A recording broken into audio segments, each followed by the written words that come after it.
बच्चों, आज हम लोग 12th में इलेक्ट्रोस्टैट से स्टार्ट कर रहे हैं, क्योंकि आप लोगों के स्कूल में भी इलेक्ट्रोस्टैटिक्स पहले पढ़ाया जाता है। तो हम लोग इलेक्ट्रोस्टैट से ही स्टार्ट कर रहे हैं, एकदम बेसिक से। ठीक है, तो उसमें हमने आपको 2 पन्ने का PDF भी दिया था असाइनमेंट में, जिसमें बेसिक प्रॉपर्टी, चार्ज क्या है, कंडक्टर्स क्या है, चार्जिंग ऑफ कंडक्टर्स कैसे होता है, पोलराइजेशन क्या है, इंडक्शन क्या है, नॉन कंडक्टर्स क्या है, ये सारे बेसिक्स हमने उसमें दिए थे। आपने उसको डाउनलोड करा होगा, अगर आपके पास है तो आप उसे अपने पास रख सकते हैं, नहीं है तो कोई दिक्कत नहीं है। राइट, तो देखिए, सबसे पहले हम बात करें चार्ज। राइट, तो किसी भी बॉडी का, मैटर का चार्ज जो है वो मैटर की प्रॉपर्टी है, मतलब बगैर मास के चार्ज एग्जिस्ट नहीं करेगा। चार्ज हमेशा मैटर पे एग्जिस्ट करेगा, मास के ऊपर चार्ज एग्जिस्ट करेगा। लेकिन अब सवाल ये आता है कि कोई भी बॉडी चार्ज कैसे होगी। पहले हम ये बात अभी करेंगे, लेकिन पहले समझें, चार्ज मैटर का वो बेसिक प्रॉपर्टी है जिसकी वजह से वो अपने सराउंडिंग में एक इन्फ्लुएंस क्रिएट करता है। इन्फ्लुएंस का मतलब होता है एक फील्ड क्रिएट करता है कि अगर उसके सराउंडिंग में कोई दूसरा चार्ज आएगा तो वो उस चार्ज में इंटरेस्ट शो करेगा कि हम अट्रैक्ट करें या रिपेल करें, मतलब इंटरेक्शन शो करेगा। राइट, तो चार्ज किसी भी मैटर की वो बेसिक प्रॉपर्टी है जिसकी वजह से वो सराउंडिंग में एक इन्फ्लुएंस क्रिएट करेगा। उस इन्फ्लुएंस को हम लोग यहाँ पे इलेक्ट्रो में नाम देते हैं इलेक्ट्रिक फील्ड। राइट, तो पहले समझते हैं। अब सवाल ये आता है कि सर किसी भी बॉडी के चार्ज होने का मीनिंग क्या है। किसी भी बॉडी पे हम लोग कहते हैं 2e चार्ज है, किसी भी बॉडी पे हम बोलते हैं 4.8 × 10⁻⁻19 कूलाम चार्ज है। इन बातों का मतलब क्या है, किसी भी बॉडी के चार्जिंग का क्या मतलब है। राइट, तो एक एक करके हम सारी बातें समझेंगे। मैं तुमसे कहूँ कि मान लीजिए हम जनरली देखिए एटम क्या होते हैं, जनरली एटम न्यूट्रल होते हैं। क्यों? क्योंकि उनके न्यूक्लियस के अंदर जितना पॉजिटिव चार्ज होता है सराउंडिंग में उतना ही इलेक्ट्रॉन पर नेगेटिव चार्ज होता है। तो हम कहते हैं कि generally atoms are electrically neutral. और जो न्यूट्रल सिस्टम होते हैं वो मैक्सिमम स्टेबल सिस्टम होते हैं, उनकी पोटेंशियल एनर्जी मिनिमम होती है। तो minimum energise system maximum stabilised होता है। तो अगर हम आपसे ऐसे कहें कि मान लीजिए ये कोई एटम है, ये एटम है, ये एटम में हम कहते हैं मान लो ये न्यूक्लियस है। देखना ध्यान से, सबसे पहले तो हम आपको बताएं कि मान लो ये न्यूक्लियस है, मान लो Z एटॉमिक नंबर, तो प्लस ZE उसके न्यूक्लियस के अंदर जो प्रोटॉन है उनकी वजह से प्लस ZE चार्ज है। इसके बाहर सेल में ऐसे ऑर्बिट में जो इलेक्ट्रॉन घूम रहे हैं, तो मान लो यहाँ 2 इलेक्ट्रॉन है, अगले में बताइए 8 इलेक्ट्रॉन होते हैं ऐसे।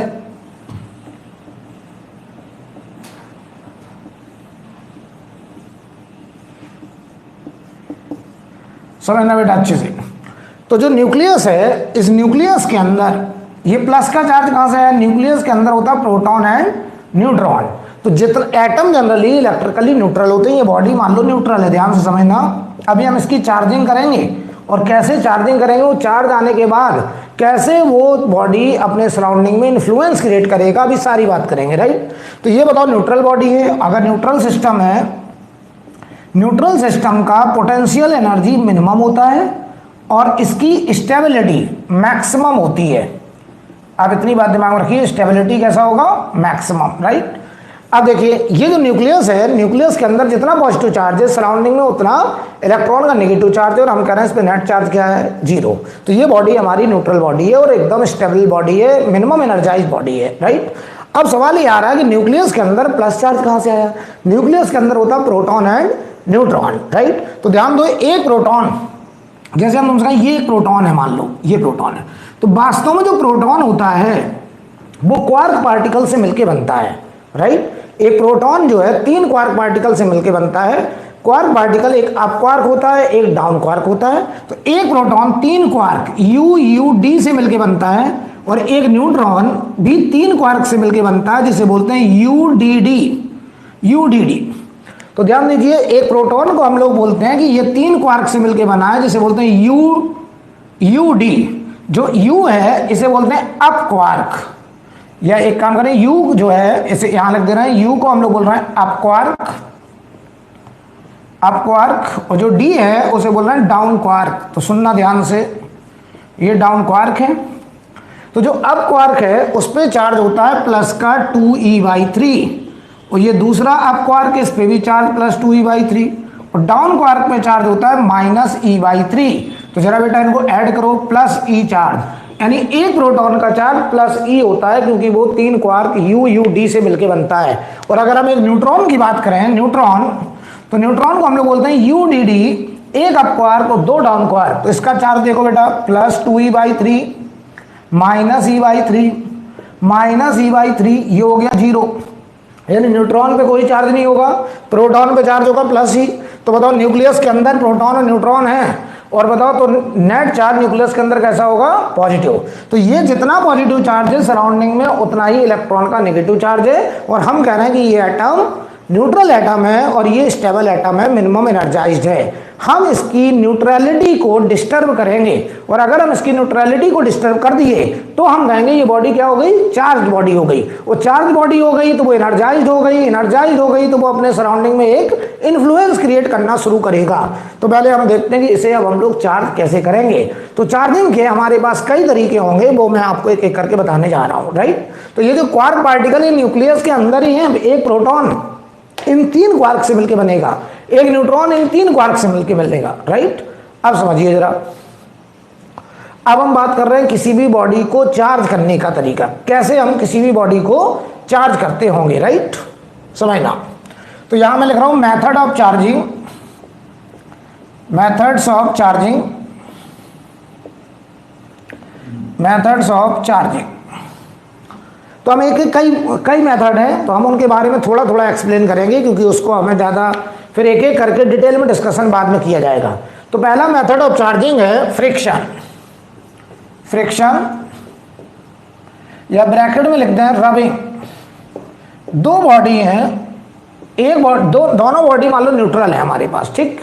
हमने 2 बॉडी को आपस में रगड़ दिया, रगड़ने से क्या हुआ कि एक बॉडी से, दोनों न्यूट्रल थी बेटा, दोनों पे नेट चार्ज 0 0 था, जितना प्लस उतना माइनस, हमने उन दोनों को रगड़ दिया। तो एक बॉडी से दूसरी बॉडी में कुछ इलेक्ट्रॉन का ट्रांसफर हुआ। अच्छा, जो चार्ज एक बॉडी से दूसरी बॉडी में ट्रांसफर होगा वो इन इलेक्ट्रॉन का होगा, न्यूक्लियस से कोई चार्ज ट्रांसफर नहीं होगा। चार्ज कौन होगा, इलेक्ट्रॉन। तो आप हमको बताओ, एक बॉडी से दूसरी बॉडी में अब जो इलेक्ट्रॉन ट्रांसफर होंगे, मान लो किसी बॉडी ने 4 इलेक्ट्रॉन एक दूसरी बॉडी को दे दिए, तो जिससे इलेक्ट्रॉन निकल गए उसमें बताओ न्यूक्लियस का पॉजिटिव चार्ज ज़्यादा हो गया, सराउंडिंग में इलेक्ट्रॉन की संख्या कम हो गई, तो उसमें नेट चार्ज पॉजिटिव। और जिसने इलेक्ट्रॉन रिसीव करे, जिसमें इलेक्ट्रॉन का इंजेक्शन हुआ, उस पर बताओ इलेक्ट्रॉन की संख्या ज़्यादा हो गई, प्रोटॉन की संख्या कम है, तो उस पर नेट चार्ज निगेटिव हो गया। तो जो बॉडी इलेक्ट्रॉन को गेन करेगी वो नेगेटिवली चार्ज हो जाएगी, जो बॉडी इलेक्ट्रॉन को रिलीज करेगी वो पॉजिटिवली चार्ज हो जाएगी। क्लियर है? अब समझिए जरा, अब सवाल ये आ रहा है कि बताओ जो चार्ज का लेन देन होगा, जो चार्ज का लेन देन होगा, तो आप कह रहे हैं सर जो चार्ज का लेन देन होगा एक बॉडी से दूसरी बॉडी में, बताओ या तो 1 इलेक्ट्रॉन होगा, या 2 इलेक्ट्रॉन होंगे, 3 होंगे, 4 होंगे। कभी ऐसा नहीं होगा कि 1.5 इलेक्ट्रॉन जा रहा है, कभी ऐसा नहीं होगा कि 2.25 इलेक्ट्रॉन ट्रांसफर हो रहा है, कभी ऐसा नहीं होगा कि 3.25 इलेक्ट्रॉन ट्रांसफर हो रहा है। यानी जो ट्रांसफरेबल चार्ज होगा एक बॉडी से दूसरी बॉडी में, जो ट्रांसफर होने वाला चार्ज होगा वो हमेशा 1 इलेक्ट्रॉन, 2 इलेक्ट्रॉन, 3 इलेक्ट्रॉन, मतलब 1 इलेक्ट्रॉन का इंटीग्रल मल्टीपल चार्ज होगा। तो इस प्रोसेस को बोलते हैं हम लोग क्वांटाइजेशन ऑफ चार्ज। तो क्वांटाइजेशन का मतलब पहले अच्छे से बेटा समझ लीजिए। पहले तो फ्रिक्शन, पहले समझिए मेथड ऑफ चार्जिंग क्या है कि 2 बॉडी को अगर हम एक दूसरे में रगड़ दें तो हम देखते हैं एक बॉडी हो गई पॉजिटिव चार्ज, दूसरी हो गई नेगेटिव चार्ज। एक बॉडी से कुछ इलेक्ट्रॉन दूसरी बॉडी में ट्रांसफर हो गए, तो हमने कहा जिससे इलेक्ट्रॉन निकले वो हो गया पॉजिटिवली चार्ज, जिसमें इलेक्ट्रॉन गए वो हो गया नेगेटिवली चार्ज, राइट। अच्छा, लेकिन क्वांटाइजेशन ऑफ चार्ज का मतलब पहले समझ लो। मैं तुमसे ऐसे समझाऊं, ये कोई बॉडी न्यूट्रल थी, ये मान लो न्यूट्रल बॉडी थी, ठीक, ये मान ली न्यूट्रल थी। इस बॉडी का मास मान लो m0, ठीक, इस पे चार्ज 0 था, इससे मान लीजिए n इलेक्ट्रॉन निकल गए, n इलेक्ट्रॉन इसने रिलीज कर दिए। तो बताओ ये बॉडी कैसी हो जाएगी अगर इससे बताओ इलेक्ट्रॉन निकले। तो अगर इलेक्ट्रॉन निकले तो बताओ न्यूक्लियस का चार्ज तो वही है, इलेक्ट्रॉन की संख्या कम हो गई, तो नेट चार्ज कैसा, पॉजिटिव। अब ये बेटा पॉजिटिव चार्ज हो गया, तो बताओ जो पॉजिटिव चार्ज हुआ इसका मास, इस बॉडी का मास अगर बात करें, न्यूट्रल का मास अगर m0 है, तो बताओ इससे n इलेक्ट्रॉन निकले, तो इलेक्ट्रॉन का मास कुछ ना कुछ मास है इलेक्ट्रॉन का 9.1 इंटू 10⁻31 kg। तो क्या बताओ इससे कुछ इलेक्ट्रॉन गए तो इसका मास कम होगा, तो 1 इलेक्ट्रॉन के निकलने से मास m ही कम होगा, तो n इलेक्ट्रॉन निकले तो n m ही कम हो गया। ये बताओ मास हुआ हमारा पॉजिटिव चार्ज बॉडी का। एम नॉट न्यूट्रल बॉडी का मास था, m naught minus n m e mass इस पॉजिटिवली चार्ज बॉडी का होगा, राइट। यहां से यहां जो चार्ज का ट्रांसफर हुआ है उसे हम लोग बोलते हैं Q बराबर एन ई। ये जो ट्रांसफर हुआ है चार्ज का, वो बताइए एक इलेक्ट्रॉन का इंटीग्रल मल्टीपल हुआ है। यहां से यहां 2 इलेक्ट्रॉन जाएंगे, 3 इलेक्ट्रॉन जाएंगे, 4 इलेक्ट्रॉन जाएंगे, हमेशा इलेक्ट्रॉनिक चार्ज का इंटीग्रल मल्टीपल। इस प्रोसेस को बोलते हैं क्वांटाइजेशन ऑफ चार्ज, इसे बोलते हैं quantization of charge, quantization of charge. तो बहुत अच्छे से समझ लो क्वांटाइजेशन ऑफ चार्ज क्या चीज है। क्वांटाइजेशन ऑफ एक जनरल स्टेटमेंट है, पहले समझ लीजिए। ऐसा नहीं कि क्वांटाइजेशन का लॉ केवल यहीं पे पढ़ते हैं, हम कई जगह फिजिक्स में क्वांटाइजेशन पढ़ते हैं। तो पहले तो यहां समझो कि क्वांटाइजेशन एक जनरल स्टेटमेंट है। क्वांटाइजेशन का मतलब होता है सिलेक्टिव बिहेवियर होना। अगर मैं कहूं कि किसी का बिहेवियर क्वांटाइज्ड है, इसका मतलब उसका बिहेवियर सिलेक्टिव है। फॉर एग्जाम्पल मैं तुमसे कहूं कि किसी दिन आप एटीएम जाते हैं, आप गए, आप 100 रुपए निकालने गए, उस दिन एटीएम में लिख के आ जाता है कि आज एटीएम में 500 के इंटीग्रल मल्टीपल ही निकलेंगे, 500 के ही नोट भरे उसमें केवल। तो उस दिन के लिए उस एटीएम का बिहेवियर हम लोग कहेंगे क्वांटाइज्ड है। वो कह रहा आप जो भी रुपए निकालिए वो 500 का इंटीग्रल मल्टीपल में निकालिए। तो ये बिहेवियर को हम लोग क्या बोलते हैं, क्वांटाइज्ड। जैसे हम लोग मॉडर्न फिजिक्स पढ़ेंगे, हम लोग बोलते हैं कि जो इलेक्ट्रॉन होते हैं वो न्यूक्लियस के अराउंड कुछ सिलेक्टेड दूरी पे पाए जाते हैं। वो कभी यहाँ नहीं होंगे, यहाँ नहीं होंगे, अगर यहाँ आए तो सीधा यहाँ होंगे, फिर कभी यहाँ होंगे, यानी कुछ सिलेक्टेड दूरियों पे इलेक्ट्रॉन पाए जाते हैं। इलेक्ट्रॉन कहता है हम न्यूक्लियस के अराउंड उन पर्टिकुलर रेडियस में पाए जाते हैं जहां पर मेरा एंगुलर मोमेंटम क्वांटाइज्ड होता है। क्वांटाइज्ड का मतलब होता है सिलेक्टिव होता है। सिलेक्टिव होने का मतलब है, आगे हम बोर्स मॉडल पढ़ाएंगे तो वहां बताएंगे कि वो इलेक्ट्रॉन अपना एंगुलर मोमेंटम या तो 1h/2π रखता है, या 2h/2π रखता है, या 3h/2π, या NH/2π। मतलब इलेक्ट्रॉन साहब कहता है कि हम न्यूक्लियस के अराउंड उन दूरियों पे पाए जाएंगे जहां पर मेरा एंगुलर मोमेंटम h/2π का इंटीग्रल मल्टीपल है। यानी जहां एंगुलर मोमेंटम 1.1h/2π होगा वहां इलेक्ट्रॉन नहीं मिलेगा, जहां 2.3h/2π होगा वहां इलेक्ट्रॉन नहीं पाया जाएगा। तो इलेक्ट्रॉन का एंगुलर मोमेंटम रखने का जो बिहेवियर है वो सिलेक्टिव बिहेवियर है, दैट इज क्वांटाइजेशन। तो क्वांटाइजेशन एक जनरल स्टेटमेंट है। तो हम लोग बोलते हैं कि यहाँ पे जो चार्ज का ट्रांसफर हो रहा है वो सिलेक्टिव हो रहा है। या तो E चार्ज आएगा, या 2E चार्ज आएगा, या 3E चार्ज आएगा, कभी भी 2.5E चार्ज नहीं जाएगा, 2.1E चार्ज नहीं जाएगा। इसीलिए हम लोग इसको नाम दे रहे हैं क्वांटाइजेशन ऑफ चार्ज। क्लियर है? क्वांटाइजेशन एक जनरल स्टेटमेंट है बेटा, हम लोग जरूरी नहीं कि यहीं पे क्वांटाइजेशन पढ़ते हैं। ओके, अब देखिए, तो हमेशा जो ट्रांसफरेबल चार्ज होगा वो इलेक्ट्रॉनिक चार्ज का इंटीग्रल मल्टीपल होगा। अब देखना, तो ये न्यूट्रल बॉडी से ये पॉजिटिव हुआ। अच्छा बताना, अगर हम इसको नेगेटिव बनाना चाहें, इसे हटा दिया जाए, नोट करते चलिएगा, जहां पे नोट करना है आप नोट करते चलिएगा।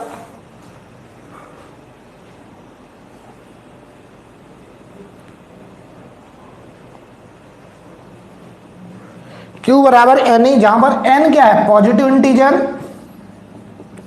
1 2 3 4 5 कुछ भी हो सकता है पॉजिटिव इंटीजर। और E जो है, E की वैल्यू तो आपको पता ही है, E बराबर 1.6 इंटू 10⁻⁻19 कूलम। हालांकि माइनस का है लेकिन हम चाहे ट्रांसफर बोल रहे हैं तो हम अमाउंट लिख रहे हैं केवल, ठीक है, E की वैल्यू। अब देखो, अच्छा मास ऑफ इलेक्ट्रॉन तो पता ही है, mass of electron 9.1 into 10⁻31 kg। Okay, अब देखिए, तो किसी भी बॉडी को चार्ज करने का पहला मेथड मैंने बताया फ्रिक्शन, रबिंग, कि दो न्यूट्रल बॉडी को हम एक दूसरे से रगड़ दें तो एक बॉडी से दूसरी बॉडी में कुछ इलेक्ट्रॉन का लेन देन ट्रांसफर हो जाएगा। और हम देखेंगे कि एक बॉडी पर जितना पॉजिटिव चार्ज आया दूसरे पर उतना नेगेटिव चार्ज क्रिएट हुआ। अब देखिए, पॉजिटिव चार्ज किस पे आएगा, जो बॉडी इलेक्ट्रॉन को खोएगी, भेजेगी, रिलीज करेगी। अब देखना, ये कोई बॉडी थी, दूसरी बॉडी देखना, ये न्यूट्रल थी, ये कह रहा मेरे में n इलेक्ट्रॉन का इंजेक्शन हो गया, n इलेक्ट्रॉन इंजेक्ट हो गए। तो बताओ, जैसे इसमें n इलेक्ट्रॉन इंजेक्ट हो गए तो देखना बेटा, इसका ये बॉडी कैसी हो जाएगी, नेगेटिव चार्ज। तो ये नेगेटिवली चार्ज हो गई। इसका जो मास होगा, बताओ ये न्यूट्रल थी, इसका मास अगर m0 है तो इसका मास हो जाएगा m0 प्लस nme। और बताओ इस पे जो चार्ज आएगा, बताओ वो Q बराबर Ne के हिसाब से आएगा, क्योंकि इसने n इलेक्ट्रॉन रिसीव करे हैं, पहले न्यूट्रल था, अब n इलेक्ट्रॉन अगर एक्सेस में आ गए तो number of electron number of proton से ज्यादा हो गए, तो नेट में चार्ज कैसा हो गया, पॉजिटिव चार्ज। और इसका मास बताओ न्यूट्रल बॉडी के मास से थोड़ा सा बढ़ जाए। क्लियर? कोई डाउट किसी को? अब देखिए जो दूसरा मेथड है बॉडी को चार्ज करने का, समझना जरा, जो दूसरा मेथड है बॉडी को चार्ज करने का, जो दूसरा मेथड है बॉडी को चार्ज करने का, दैट इज कंडक्शन। तो कंडक्शन समझते हैं कैसे, अभी इन सब पे डिटेल डिस्कशन होगा आगे। आज हम लोग बहुत बेसिक बातचीत कर रहे हैं एकदम स्टार्टिंग में, इन सब पर अभी हम लोग डिटेल बातचीत पूरा करेंगे आगे, हर एक टॉपिक को पूरा पढ़ा जाएगा, सब पे न्यूमेरिकल भी किया जाएगा, राइट। अब देखना जरा, अगर मैं तुमसे कहूं कि कंडक्शन में क्या होता है, एक बॉडी, ये एक बॉडी पहले से चार्ज होती है, ध्यान से देखना, एक बॉडी पहले से चार्ज है और दूसरी बॉडी हमारी जो है वो कैसी है, अनचार्ज, मतलब न्यूट्रल, ये न्यूट्रल है। हम एक चार्ज बॉडी से दूसरी बॉडी न्यूट्रल को चार्ज करने जा रहे हैं और मेथड यूज कर रहे हैं कंडक्शन। तो देखो इसमें करते क्या है, हम इन दोनों बॉडी को एक स्विच के थ्रू, ये मान लो एक स्विच है, अभी स्विच ओपन है, ये बताओ चार्ज है, ये हमारा अनचार्ज है। हम इस स्विच को जैसे ही क्लोज करते हैं, ऐसे हम जैसे ही स्विच को क्लोज किए ऐसे, तो इन दोनों का आपस में इंटरकनेक्शन हो गया, और इंटरकनेक्शन हो गया तो इंटरकनेक्शन का मतलब होता है दोनों बॉडी का लेवल यानी पोटेंशियल सेम हो गया।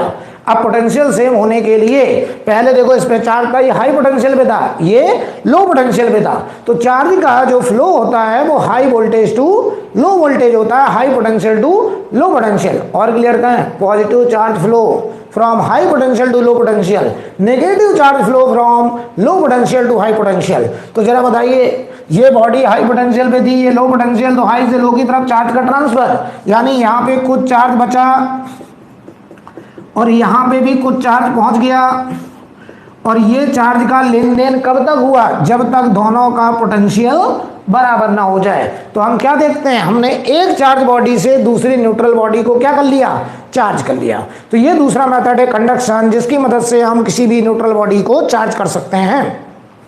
इसमें प्रिंसिपल क्या है, जो प्रिंसिपल है वो मैं यहाँ लिख दे रहा हूँ कि चार्ज फ्लो, यहाँ पर थोड़ा सा इसे हटा देना बेटा, ये पॉइंट नोट कर लीजिएगा, positive charge flow, positive charge flow from high potential to, from high potential to low potential. बेटा एक बात ध्यान रखना, जो 12th की फिजिक्स है उसमें बहुत सारे रिजल्ट आपको दिमाग में रखने पड़ेंगे।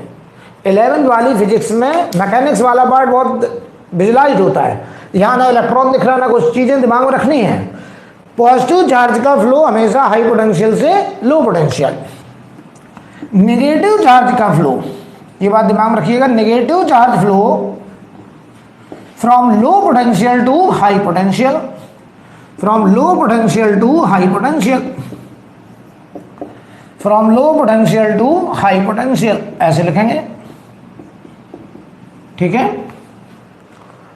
तो ये हो गया हमारा दूसरा मेथड कंडक्शन, जिसकी मदद से हम एक चार्ज बॉडी की हेल्प से दूसरी अनचार्ज न्यूट्रल बॉडी को क्या कर सकते हैं, चार्ज कर सकते हैं, राइट।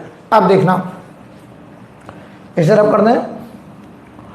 अब आता तीसरा मेथड, बॉडी को चार्जिंग के लिए कई तरीके हैं। मैंने पहला आपको बताया रबिंग, दूसरा बताया मैंने कंडक्शन, तीसरा मैं बताने जा रहा हूं, तीसरा जो मेथड है that is photo electric emission, photo electric emission. Photo electric emission में क्या होता है जरा समझते हैं। फोटो इलेक्ट्रिक एमिशन में हम लोग क्या करते हैं, हमारे पास एक मेटल है, ये मेटल है, अब ये न्यूट्रल मेटल है बेटा, न्यूट्रल, इस मेटल में बहुत सारे, देखिए मेटल क्या होता है जनरली हाई एटॉमिक नंबर का होता है, मेटल हाई एटॉमिक नंबर, और जितना एटॉमिक नंबर ज़्यादा होगा उतने नंबर ऑफ इलेक्ट्रॉन्स ज़्यादा होंगे, तो वो न्यूक्लियस के अराउंड जो ऑर्बिट होंगे उनकी संख्या भी बहुत ज़्यादा होगी। तो जो आउटर ऑर्बिट के इलेक्ट्रॉन होते हैं वो न्यूक्लियस से बहुत दूरी के हो जाते हैं, तो उनका न्यूक्लियस के साथ जो अट्रैक्शन है वो कमजोर हो जाता है, लगभग टेंडिंग टू जीरो, और उन इलेक्ट्रॉन को हम लोग बोलने लगते हैं फ्री इलेक्ट्रॉन्स। और वो फ्री इलेक्ट्रॉन उस मेटल की बॉडी के अंदर, वॉल्यूम के अंदर रैंडमली घूमते रहते हैं। तो हम बोल रहे हैं कि मान लो ये मेटल है और इस मेटल के पास फ्री इलेक्ट्रॉन्स हैं, लेकिन बताओ ये फ्री इलेक्ट्रॉन को इस सरफेस से निकलने के लिए भी क्या चाहिए, एक मिनिमम अमाउंट ऑफ एनर्जी चाहिए, जिसे हम लोग बोल रहे हैं सरफेस बैरियर। ये सरफेस बैरियर है, समझना बहुत अच्छे से, ये सरफेस बैरियर है, अभी मॉडर्न फिजिक्स में पढ़ाएंगे तो बताएंगे, जिसे हम लोग यहाँ पे नाम देते हैं वर्क फंक्शन, इसे बोलते हैं वर्क फंक्शन। और ये इलेक्ट्रॉन देखो बिल्कुल सरफेस पर है, ये वाला इलेक्ट्रॉन भी सरफेस पर है, ये फ्री इलेक्ट्रॉन अंदर का है, ये फ्री इलेक्ट्रॉन और अंदर का, ये फ्री इलेक्ट्रॉन और अंदर का है। हमने इस पर, इस मेटल सरफेस पर क्या डाला, लाइट डाली। लाइट को का डुअल नेचर होता है, लाइट को हम लोग वेव भी कंसीडर करते हैं, लाइट को हम लोग पार्टिकल भी कंसीडर करते हैं। तो जो फोटो इलेक्ट्रिक एमिशन है वो लाइट के पार्टिकल कैरेक्टर को दर्शाता है। हम लोग यहाँ मानते हैं कि जो लाइट आ रही है वो लाइट जो है कलेक्शन ऑफ पार्टिकल्स हैं, जिन्हें हम लोग बोलते हैं फोटोन। तो एक फोटोन की एनर्जी E बराबर एच न्यू होती है, जहां पर एच होता है प्लैंक कांस्टेंट और न्यू होता है उस लाइट का फ्रीक्वेंसी, राइट। ये सब अभी डिटेल में आएगा, अभी बस तुम्हें हम ये बताना चाह रहे हैं कि कैसे हम इस मेटल सरफेस को चार्ज करते हैं। तो जब हमने इसमें फोटोन डाले तो हर एक फोटोन का एक फिक्स पैकेट ऑफ एनर्जी होता है, एक सिलेक्टेड एनर्जी का पैकेट होता है। तो हम इन फोटोन को भी क्वांटा बोलते हैं इसीलिए। तो ये जो फोटोन है ये क्वांटा है, इनके fix amount of energy H new. मान लो हम तुमसे कहें ये एच न्यू की वैल्यू 3 इलेक्ट्रॉन वोल्ट है, ध्यान से देखना। वर्क फंक्शन मान लो 1 इलेक्ट्रॉन वोल्ट है मान लीजिए। तो बताओ इस इलेक्ट्रॉन को 3 इलेक्ट्रॉन वोल्ट का पैकेट मिला, तो बताओ जैसे ही इस इलेक्ट्रॉन ने इस फोटोन को कैप्चर किया, कैप्चर करने का मतलब एब्जॉर्ब किया, यानी इसका इसके साथ जो कोलिजन हुआ वो परफेक्टली इनइलास्टिक कोलिजन हुआ। इस इलेक्ट्रॉन ने इस फोटोन को कैप्चर करा, मतलब इसे 3 इलेक्ट्रॉन वोल्ट की एनर्जी मिल गई। अब बताओ ये 3 इलेक्ट्रॉन वोल्ट एनर्जी लेकर के बाहर की तरफ भागा, और बाहर की तरफ भागा तो अगर इसे सरफेस बैरियर क्रॉस करना है तो 1 इलेक्ट्रॉन वोल्ट का एनर्जी का पेमेंट करना है। तो जब ये बाहर निकला तो कह रहा पकड़ा था 3 इलेक्ट्रॉन वोल्ट, 1 इलेक्ट्रॉन वोल्ट का पेमेंट करा, बाहर लेके आए काइनेटिक एनर्जी कितना 2 इलेक्ट्रॉन वोल्ट।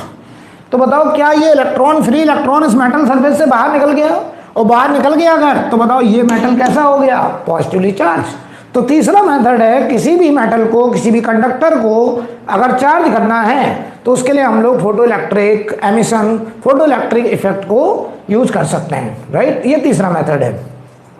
सिमिलरली अभी इसमें हम डिटेल में नहीं जा रहे हैं, जैसे ये वाला इलेक्ट्रॉन होगा, ये अंदर का है, इसने भी बताओ कितनी एनर्जी पकड़ी, 3 इलेक्ट्रॉन वोल्ट। लेकिन 3 इलेक्ट्रॉन वोल्ट पकड़ के पहले ये यहाँ से यहाँ तक आएगा, और यहाँ से यहाँ तक आएगा तो ये जो इलेक्ट्रॉन्स होंगे इनके रिपल्सन का सामना करना पड़ेगा, एटॉमिक कोलिजन करना पड़ेगा, कुछ एनर्जी यहाँ पे लॉस हो जाएगी, फिर 1 इलेक्ट्रॉन वोल्ट खर्च करके बाहर आएगा, तब यहाँ पहुँचेगा तो इसकी एनर्जी जो होगी वो 2 इलेक्ट्रॉन वोल्ट से कम बचेगी, राइट। कुछ इलेक्ट्रॉन ऐसे भी होंगे जो फोटोन को पकड़ेंगे, दौड़ लगाएंगे, वो दौड़ लगाते लगाते यहीं पे पूरा खत्म कर देंगे, सरफेस बैरियर को क्रॉस नहीं कर पाएंगे। तो मैं ये कह रहा हूँ कि यहाँ पर जितने फोटोन आएंगे उतने इलेक्ट्रॉन निकलने वाले नहीं है, इलेक्ट्रॉन के निकलने की संख्या बहुत कम होती है। अगर रियल में हम बात करें 10,000 अगर फोटोन डालो तो 1 इलेक्ट्रॉन निकलता है, ऐसी सच्चाई है। और सही बताएं किसी किताब में पढ़ोगे तो लाखों में एक जैसी बात है कि आप 1 लाख फोटोन डालोगे 1 इलेक्ट्रॉन निकलेगा। यहाँ पे हम लोग टर्म बाद में फोटो इलेक्ट्रिक इफिशियंसी डिफाइन करते हैं, अभी जरूरत नहीं है, मैं टॉपिक में नहीं जाऊँगा। अभी आप इतना समझिए कि तीसरा जो हमने पॉइंट बताया है वो है फोटो इलेक्ट्रिक एमिशन, कि हम उस मेटल पे लाइट डाल के, फोटोन डाल के, उन फ्री इलेक्ट्रॉन से फोटोन को एब्जॉर्ब करवा के, सरफेस बैरियर को क्रॉस करवा के इलेक्ट्रॉन को बाहर निकालते हैं और उस मेटल को हम लोग पॉजिटिवली चार्ज करते हैं। क्लियर। चौथा मेथड होता है thermionic emission. Thermionic emission, thermionic emission का मतलब समझते हैं आप, थर्मल एनर्जी, थर्मल एनर्जी अगर हम थर्मल एनर्जी देंगे, थर्मल एनर्जी का क्या मतलब होता है बेटा? थर्मल एनर्जी का मतलब टेम्परेचर बढ़ा रहे हैं, हीट दे रहे हैं। और हम उस बताओ मेटल सरफेस को गर्म करते हैं तो जो फ्री इलेक्ट्रॉन्स होते हैं उनके पास इतनी एनर्जी आ जाती है कि वो सरफेस बैरियर से हीट एनर्जी के द्वारा ही एमिट हो जाते हैं और वो मेटल क्या हो जाता है? चार्ज्ड। तो ये तरीके हैं चार्जिंग के। ऐसे एक तरीका और है फील्ड एमिशन। क्या? Field emission. फील्ड एमिशन में क्या करते हैं हम लोग? इलेक्ट्रॉन नेगेटिवली चार्ज होता है, तो अगर किसी मेटल सरफेस पर, ये मान लो मेटल सरफेस है और ये इलेक्ट्रॉन है, तो हम लोग इलेक्ट्रिक फील्ड ऐसे अपोजिट डायरेक्शन में ऐसे हाई इंटेंसिटी का इलेक्ट्रिक फील्ड लगा देते हैं। और हाई इंटेंसिटी का इलेक्ट्रिक फील्ड लगा करके इन इलेक्ट्रॉन पर, अगर ये इलेक्ट्रॉन नेगेटिव चार्ज है तो इलेक्ट्रिक फील्ड जिधर होगा फोर्स उसके अपोजिट लगेगा, तो इस पर फोर्स ऐसे लगता है। तो हाई इंटेंसिटी, ये हाई रखते हैं हम लोग, हाई इंटेंसिटी का इलेक्ट्रिक फील्ड अप्लाई करके हम इन इलेक्ट्रॉन को पुल करा लेते हैं, बाहर खींच लेते हैं, और ये मेटल सरफेस कैसा हो जाएगा? Positively charge. तो मेटल को चार्ज करने के हमने आपको कई तरीके बताए हैं। एक बताया था फ्रिक्शन, दो सरफेस को रगड़ना। एक बताया था कंडक्शन, एक चार्ज बॉडी से दूसरा न्यूट्रल बॉडी को इंटरकनेक्शन करना। पोटेंशियल डिफरेंस की वजह से हाई पोटेंशियल से लो पोटेंशियल की तरफ पॉजिटिव चार्ज का फ्लो हो जाना, और हम देखते थे न्यूट्रल बॉडी चार्ज हो गई। तीसरा मेथड हमने बताया फोटो इलेक्ट्रिक एमिशन। हमने लाइट डाली, लाइट डालने से हमने इलेक्ट्रॉन को सरफेस से बाहर निकलवाया, राइट। और फिर हमने बोला thermionic emission, thermal energy provide करके। और पांचवा बताया फील्ड एमिशन। ये मेथड ऑफ चार्जिंग है। कोई डाउट? अब अगर ये चार्जिंग हो गई, अब हमारे पास चार्ज बॉडी आ गई। अच्छा, जो भी चार्ज निकलेगा वो एक इलेक्ट्रॉन निकलेगा, दो इलेक्ट्रॉन निकलेंगे, तीन इलेक्ट्रॉन निकलेंगे, चार इलेक्ट्रॉन निकलेंगे, यानी Ne चार्ज के फॉर्म में ट्रांसफर होगा। इसे हम लोग क्या बोलते हैं? Quantization of charge. क्लियर? अब देखो बेटा, मैं सिर्फ करने जा रहा हूं। अब अगर मैं बात करूं कि मेरे पास मान लीजिए कोई चार्ज बॉडी आ गई है, अब मैंने चार्ज क्रिएट कर लिया है, राइट। ध्यान से देखना,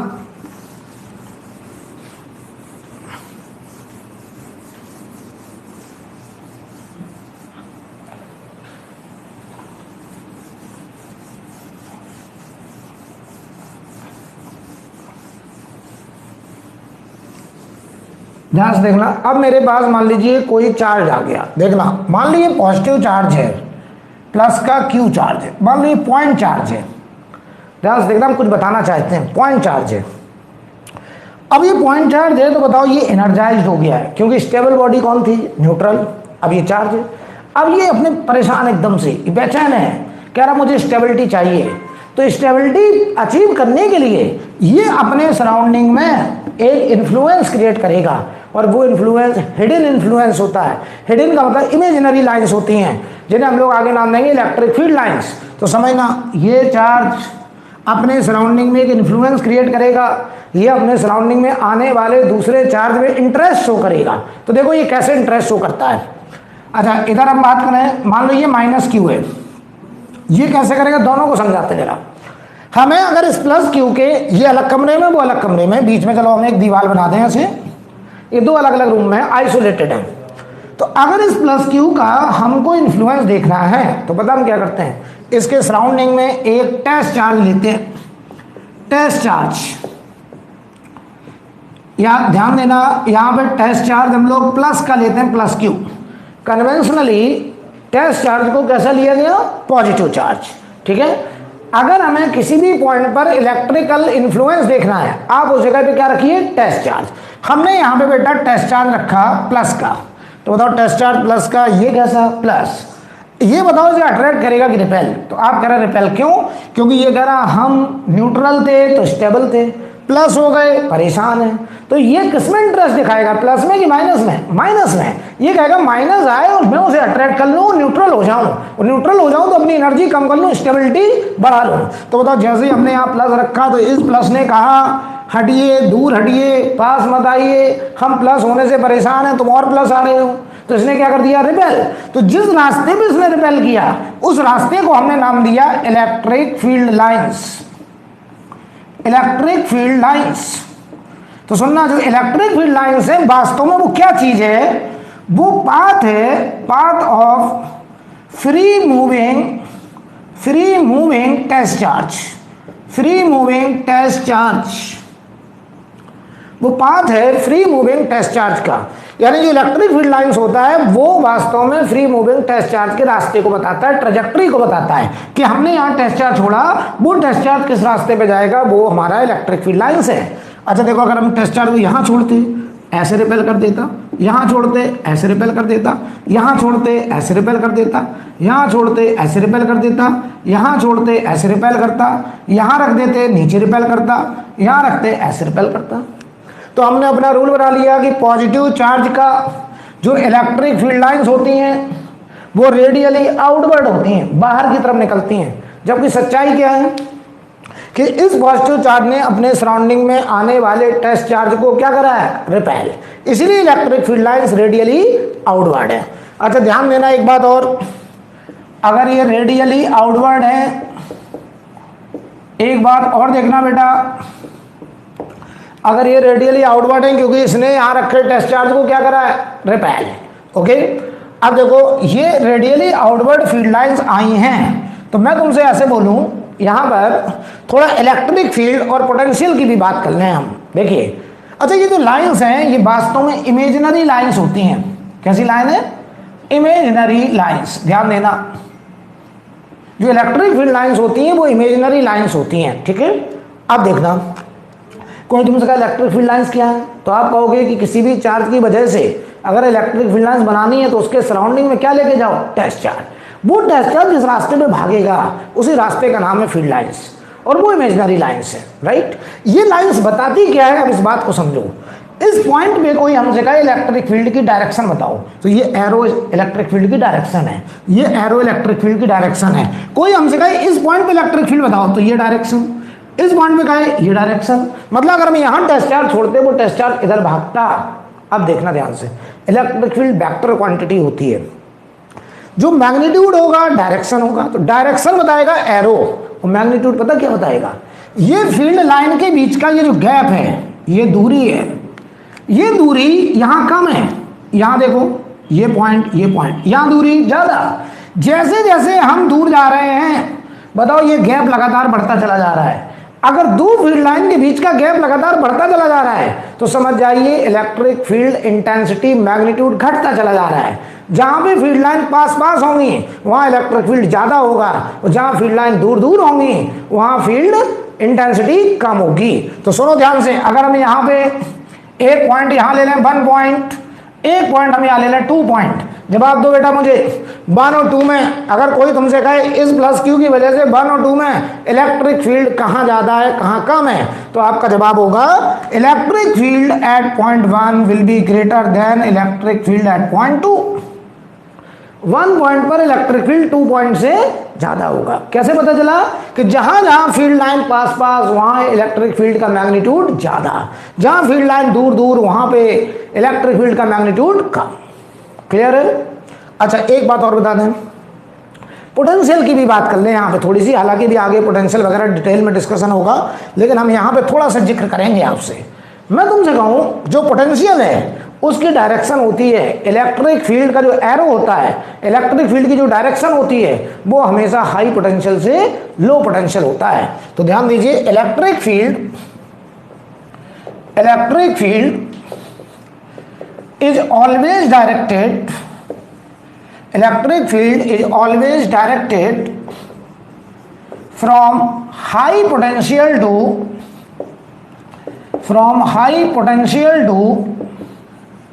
low potential, from high potential to low potential।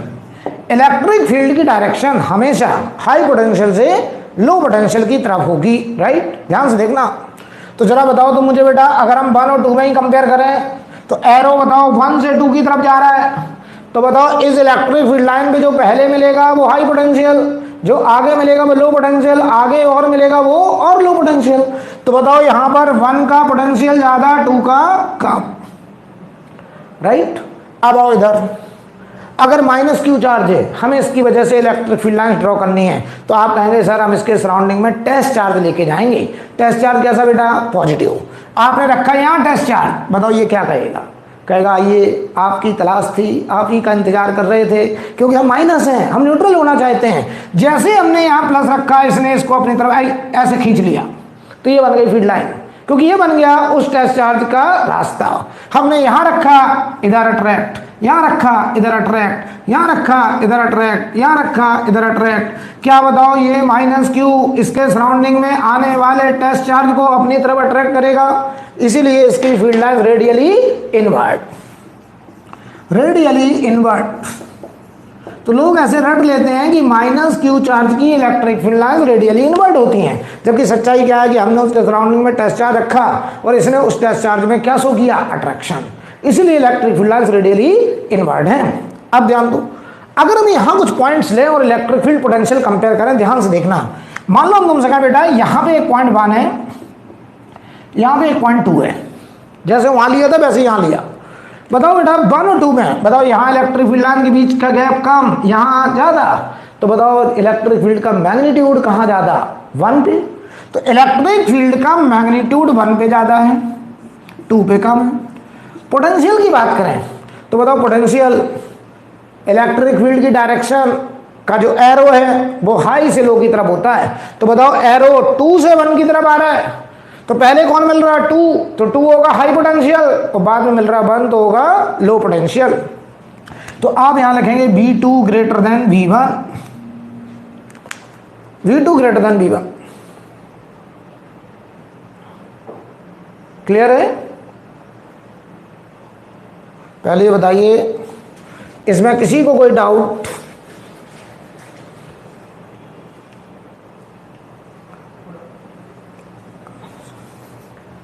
Confirm करो बच्चों, क्या ये बात समझ में आ गई है?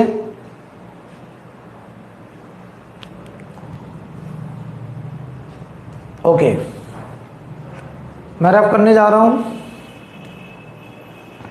इसे आप लोग नोट करिए जल्दी से।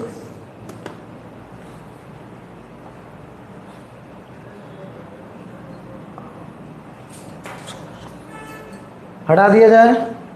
चलिए देखिए, यहाँ पर हम आपसे थोड़ी बात और करेंगे।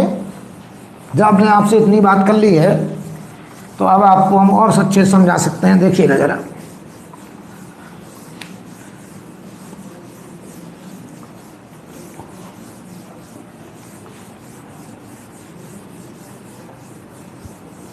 देखो बेटा, एक एक बात समझते चलना। हमने कहा इलेक्ट्रिक फील्ड वेक्टर होता है, वेक्टर में मैग्नीट्यूड भी होता है और डायरेक्शन होता है। तो मैग्नीट्यूड बताता है इलेक्ट्रिक फील्ड लाइन के बीच का गैप। अगर गैप हर जगह बराबर बराबर है तो फील्ड का मैग्नीट्यूड बराबर, और एरो अगर पैरेलल है तो डायरेक्शन भी बराबर, सेम डायरेक्शन। लेकिन अगर गैप कहीं कम कहीं ज़्यादा, तो जहाँ गैप कम वहाँ इलेक्ट्रिक फील्ड लाइन्स की डेंसिटी ज़्यादा, इलेक्ट्रिक फील्ड इंटेंसिटी भी ज़्यादा, और जहाँ गैप फील्ड लाइन के बीच का ज़्यादा वहाँ इलेक्ट्रिक फील्ड कम। तो ध्यान से देखना, अगर मैं यूनिफॉर्म इलेक्ट्रिक फील्ड बनाने जा रहा हूँ, ध्यान से देखना, अगर मैं फील्ड लाइन्स ऐसे दिखा दूँ, ऐसे ऐसे ऐसे ऐसे, तो बताओ ये लाइन, सारी लाइन पैरेलल हैं, तो हर जगह यहाँ यहाँ यहाँ हर जगह इलेक्ट्रिक फील्ड की डायरेक्शन सेम है।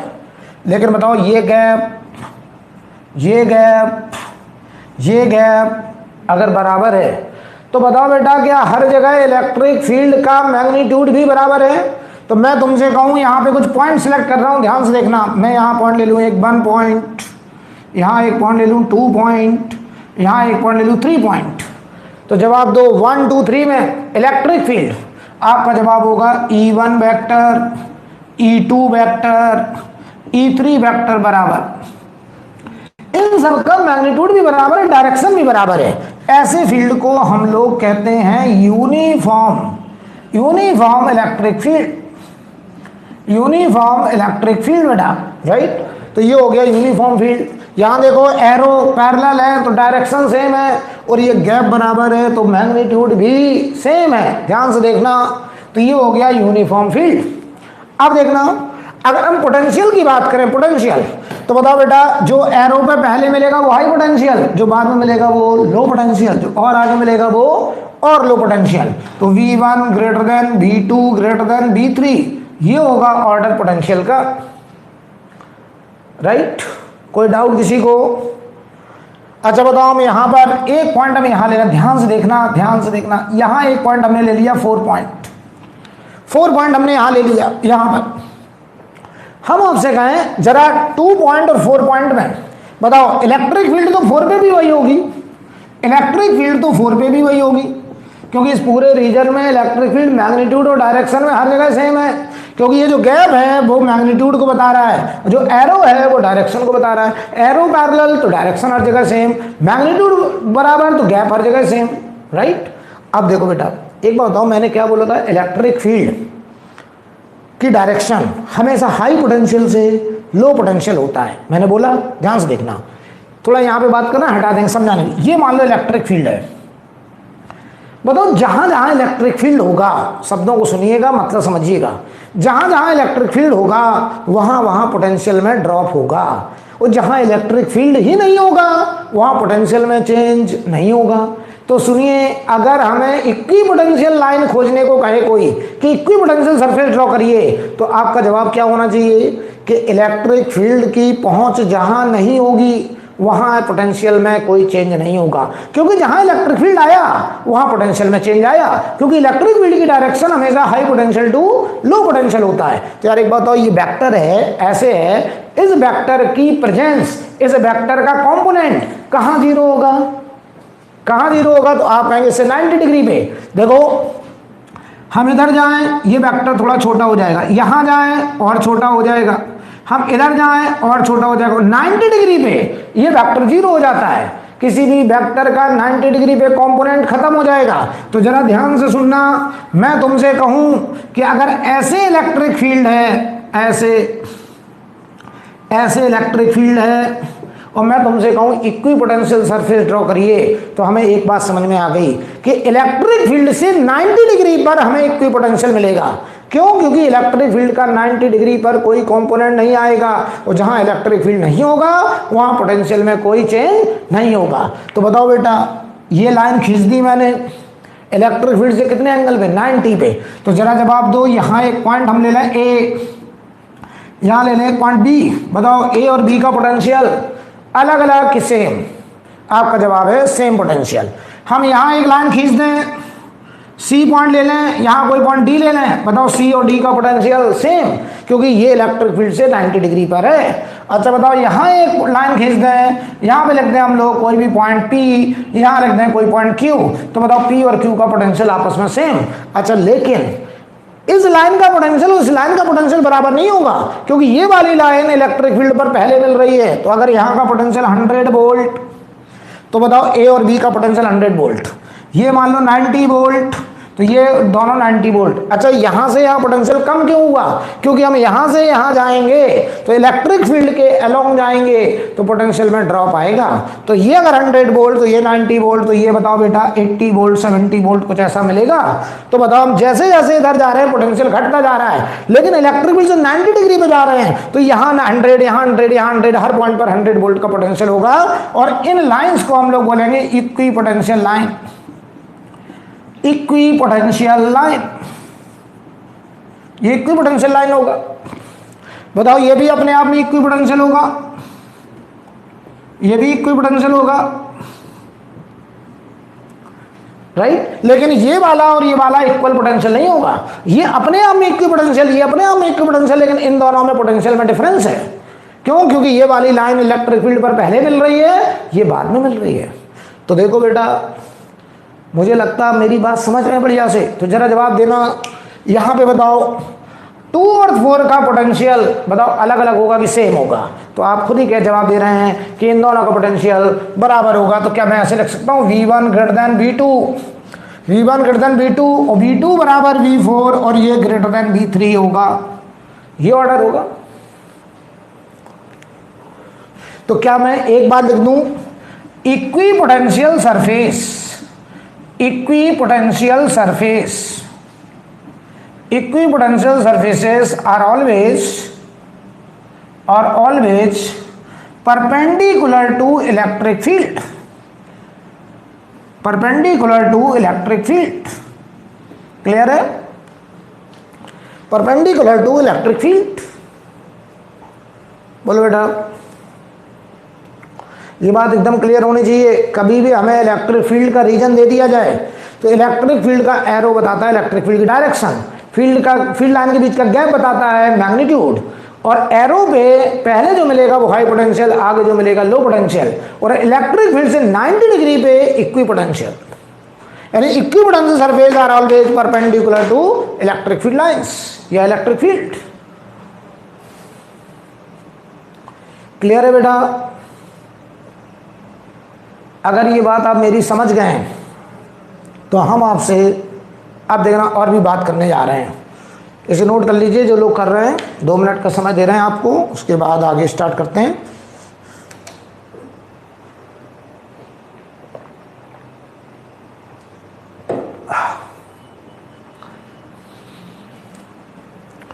देखिएगा भाई,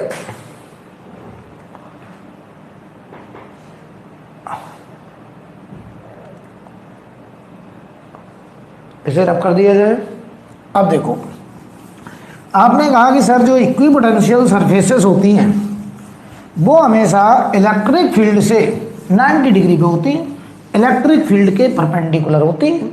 तो यार अभी अभी हमने पॉइंट चार्ज की वजह से इलेक्ट्रिक फील्ड लाइंस ड्रॉ की थी टेस्ट चार्ज ला करके, क्यों ना वहाँ पे भी इलेक्ट्रिक फील्ड के परपेंडिकुलर इक्वी पोटेंशियल सरफेसेस बना दें। देखना ध्यान से, हमसे कोई कहे ये प्लस क्यू चार्ज है, इसकी वजह से इक्वी पोटेंशियल सरफेस ड्रॉ करिए। हमारा क्वेश्चन क्या है, हमसे कहा जा रहा है ये प्लस क्यू चार्ज है, इसकी वजह से इक्वी पोटेंशियल सरफेस ड्रॉ करिए। ध्यान से देखना, पहले तो बताओ इसकी इलेक्ट्रिक फील्ड लाइंस ऐसे होंगी, रेडियली आउटवर्ड, ऐसे ऐसे ऐसे ऐसे ऐसे ऐसे होंगी electric field lines radially outward. अब बताओ बेटा ये रेडियली आउटवर्ड है, हमसे कहा जा रहा है इक्वी पोटेंशियल सरफेस, तो आपको पता है equi potential surface electric field के परपेंडिकुलर, तो ये रेडियस है। बताओ बेटा रेडियस के परपेंडिकुलर कौन होता है? स्फीयर। तो यहां पर रेडियस के परपेंडिकुलर स्फेरिकल सरफेस, ये एक स्फीयर, ये एक स्फीयर, ये एक स्फीयर, ये सारे स्फीयर अपने आप में इक्वी पोटेंशियल हैं। ध्यान देना बेटा, ध्यान देना, अपने आप में इक्वी पोटेंशियल। जो स्फीयर इस लाइन पर पहले मिलेगा, मान लो इसका वोल्टेज 100 वोल्ट, तो इस वाले का मान लो 90 वोल्ट, तो यहां मान लो 70 वोल्ट, और डॉट डॉट डॉट अगर हम इनफाइनाइट पे चले जाएं और फिर एक स्फीयर ड्रॉ करें तो वहां का पोटेंशियल 0 होगा। इनफाइनाइट दूरी पे जाके पोटेंशियल 0 मिलेगा। तो अगर ये एक पॉइंट चार्ज है और इस पॉइंट चार्ज से अगर हमें इक्वी पोटेंशियल सरफेस ड्रॉ करने को कहा जाए तो बताओ इसकी फील्ड लाइंस है रेडियली आउटवर्ड, तो बताओ रेडियस के परपेंडिकुलर स्फीयर होगा, तो ये स्फेरिकल सरफेसेस ये जो मैंने बनाई हैं ये इक्वी पोटेंशियल हैं। मतलब यहाँ वोल्टेज 90 वोल्ट, यहाँ वोल्टेज 90 वोल्ट, यहाँ वोल्टेज 100 वोल्ट, ये पूरा 100 वोल्ट का पोटेंशियल, ये 90 वोल्ट, ये 90 वोल्ट, ये 90 वोल्ट, ये 90 वोल्ट। तो ये जो हमने स्फीयर बनाए हैं इन्हें हम लोग बोल रहे हैं इक्वी पोटेंशियल स्फीयर,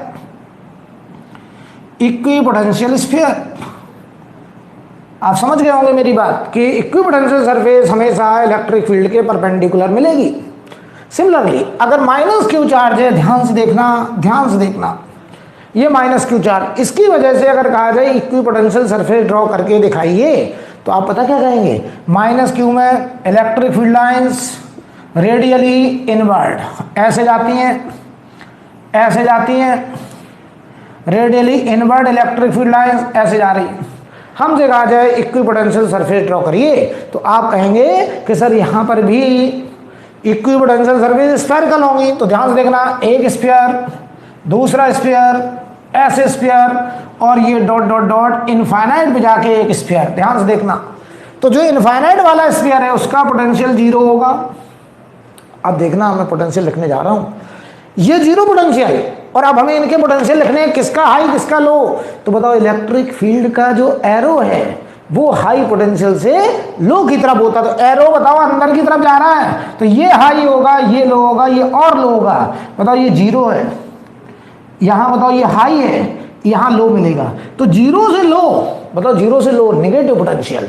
तो ये बताओ अगर माइनस का 2 वोल्ट है, ये ऐसे लिखना है, ये माइनस का मान लीजिए चलो 2 वोल्ट है, -2 वोल्ट, तो जरा जवाब दो यहां का पोटेंशियल ये हाई होगा, देखो ये हाई था, ये लो मिला, अब और लो मिलेगा क्योंकि हम इलेक्ट्रिक फील्ड लाइन के अंदर जा रहे हैं, हमें पोटेंशियल लो मिलता जाएगा। तो -2 वोल्ट से और लो -3 वोल्ट और लो -5 वोल्ट। तो ये देखो -2 वोल्ट का है, ये -3 वोल्ट का है, ये -5 वोल्ट का है, राइट, क्लियर। और इनफाइनाइट भी जाके 0 वोल्ट का होगा। यहां देखो, यहां सबसे हाई पोटेंशियल का स्फीयर वो था जो चार्ज के एकदम बगल में था, और जैसे जैसे दूर जा रहे थे पॉजिटिव में पोटेंशियल घट रहा था, इनफाइनाइट भी जाके 0 था, और -q में इनफाइनाइट भी 0 है, और जैसे जैसे हम चार्ज की तरफ आ रहे हैं हमको लो पोटेंशियल का स्फीयर मिलता चला जा रहा है। ये वाला स्फीयर पूरा -2 वोल्ट का इक्वी पोटेंशियल, ये वाला स्फीयर -3 वोल्ट का इक्वी पोटेंशियल, ये वाला -5 वोल्ट का इक्वी पोटेंशियल। क्या ये इक्वी पोटेंशियल स्फीयर हमने बनाए हैं? Yes, I think clear. ये देखो बेटा, इन्हें हम लोग इक्वी पोटेंशियल स्फीयर कहेंगे। एक एक बात दिमाग में बैठनी चाहिए, एक एक बात दिमाग में बैठ जानी चाहिए। ये सब बेटा पूरे इलेक्ट्रो में इस्तेमाल होंगे पॉइंट्स।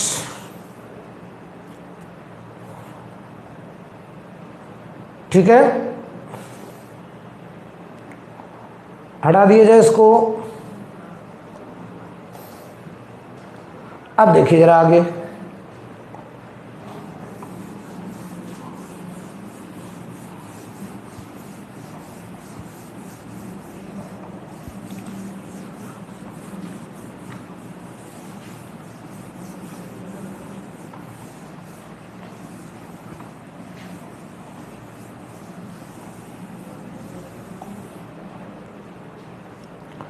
अब अगर हम बात करें कि मान लीजिए ऐसा हो जाए कि इलेक्ट्रिक फील्ड लाइंस हम आपको दिखाने जा रहे हैं कि मान लीजिए ऐसे इलेक्ट्रिक फील्ड लाइंस हैं, ऐसे इलेक्ट्रिक फील्ड लाइंस है बेटा, ऐसे, और हम यहाँ कुछ पॉइंट्स ले रहे हैं। मान लो यहाँ एक पॉइंट है 1 पॉइंट, यहाँ कोई पॉइंट है 2 पॉइंट, और एक बार हम लोग ऐसे इलेक्ट्रिक फील्ड लाइंस लेने जा रहे हैं, ऐसे और ऐसे।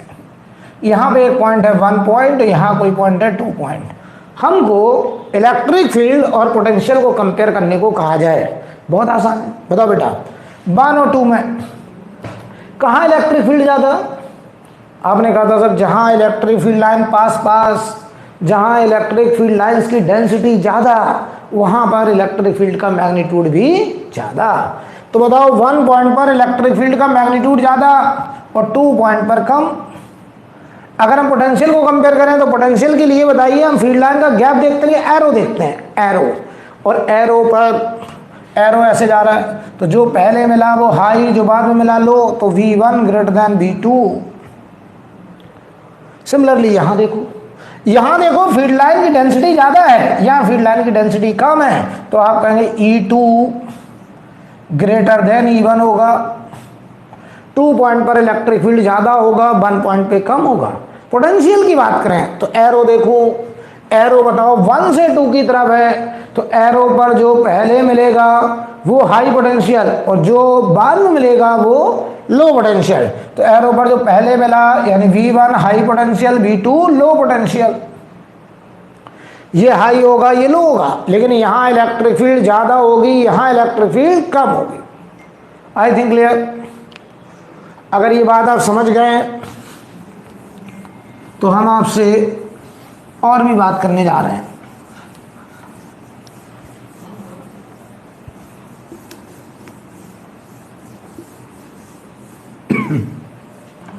मान लीजिए हम आपको इलेक्ट्रिक फील्ड लाइंस ऐसे दिखा दें, ऐसे दिखा दें, ऐसे दिखा दें, ऐसे दिखा दें, ऐसे हमने आपको इलेक्ट्रिक फील्ड लाइंस दिखाई।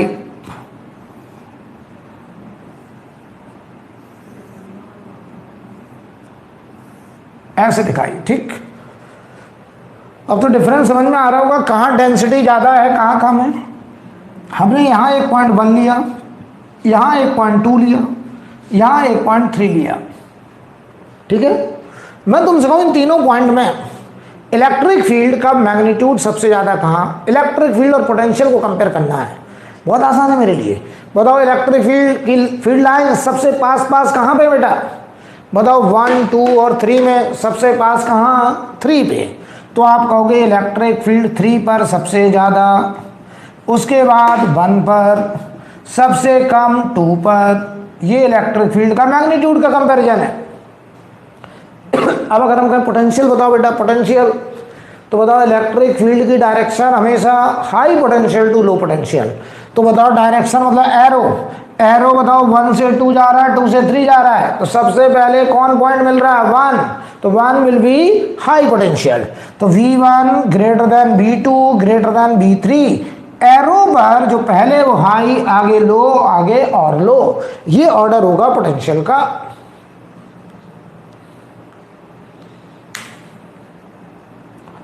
राइट, अब देखिए इसे आप लोग नोट कर लीजिए।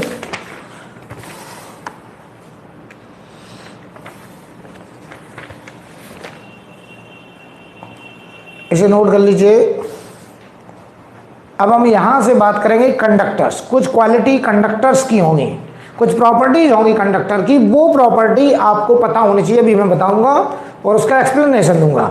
फिर वो पूरे इलेक्ट्रो में उनका बार बार एप्लीकेशन आने वाला है। राइट बेटा, ये सभी को क्लियर है?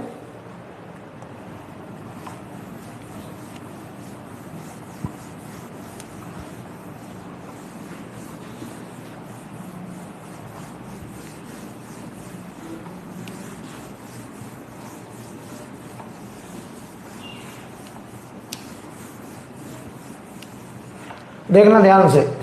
अब अगर हम बात करें कंडक्टर्स की,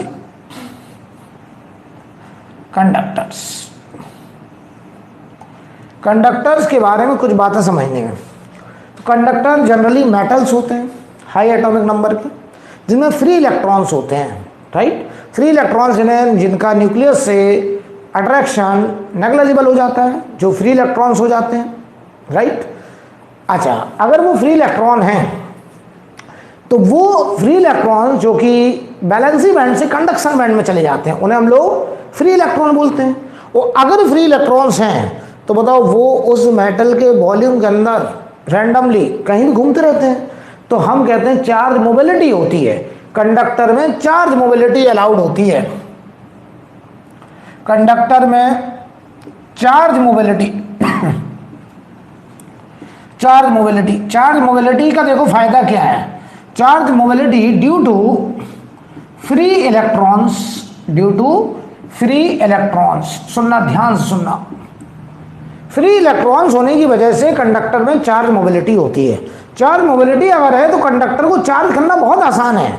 आप कंडक्टर में किसी भी पॉइंट पे चार्ज रख दीजिए, वो चार्ज अपने आप आउटर मोस्ट सरफेस पर within millisecond 10⁻³ second, इस ऑर्डर के टाइम इंटरवल के अंदर आउटर मोस्ट सरफेस पर डिस्ट्रीब्यूट हो जाएगा।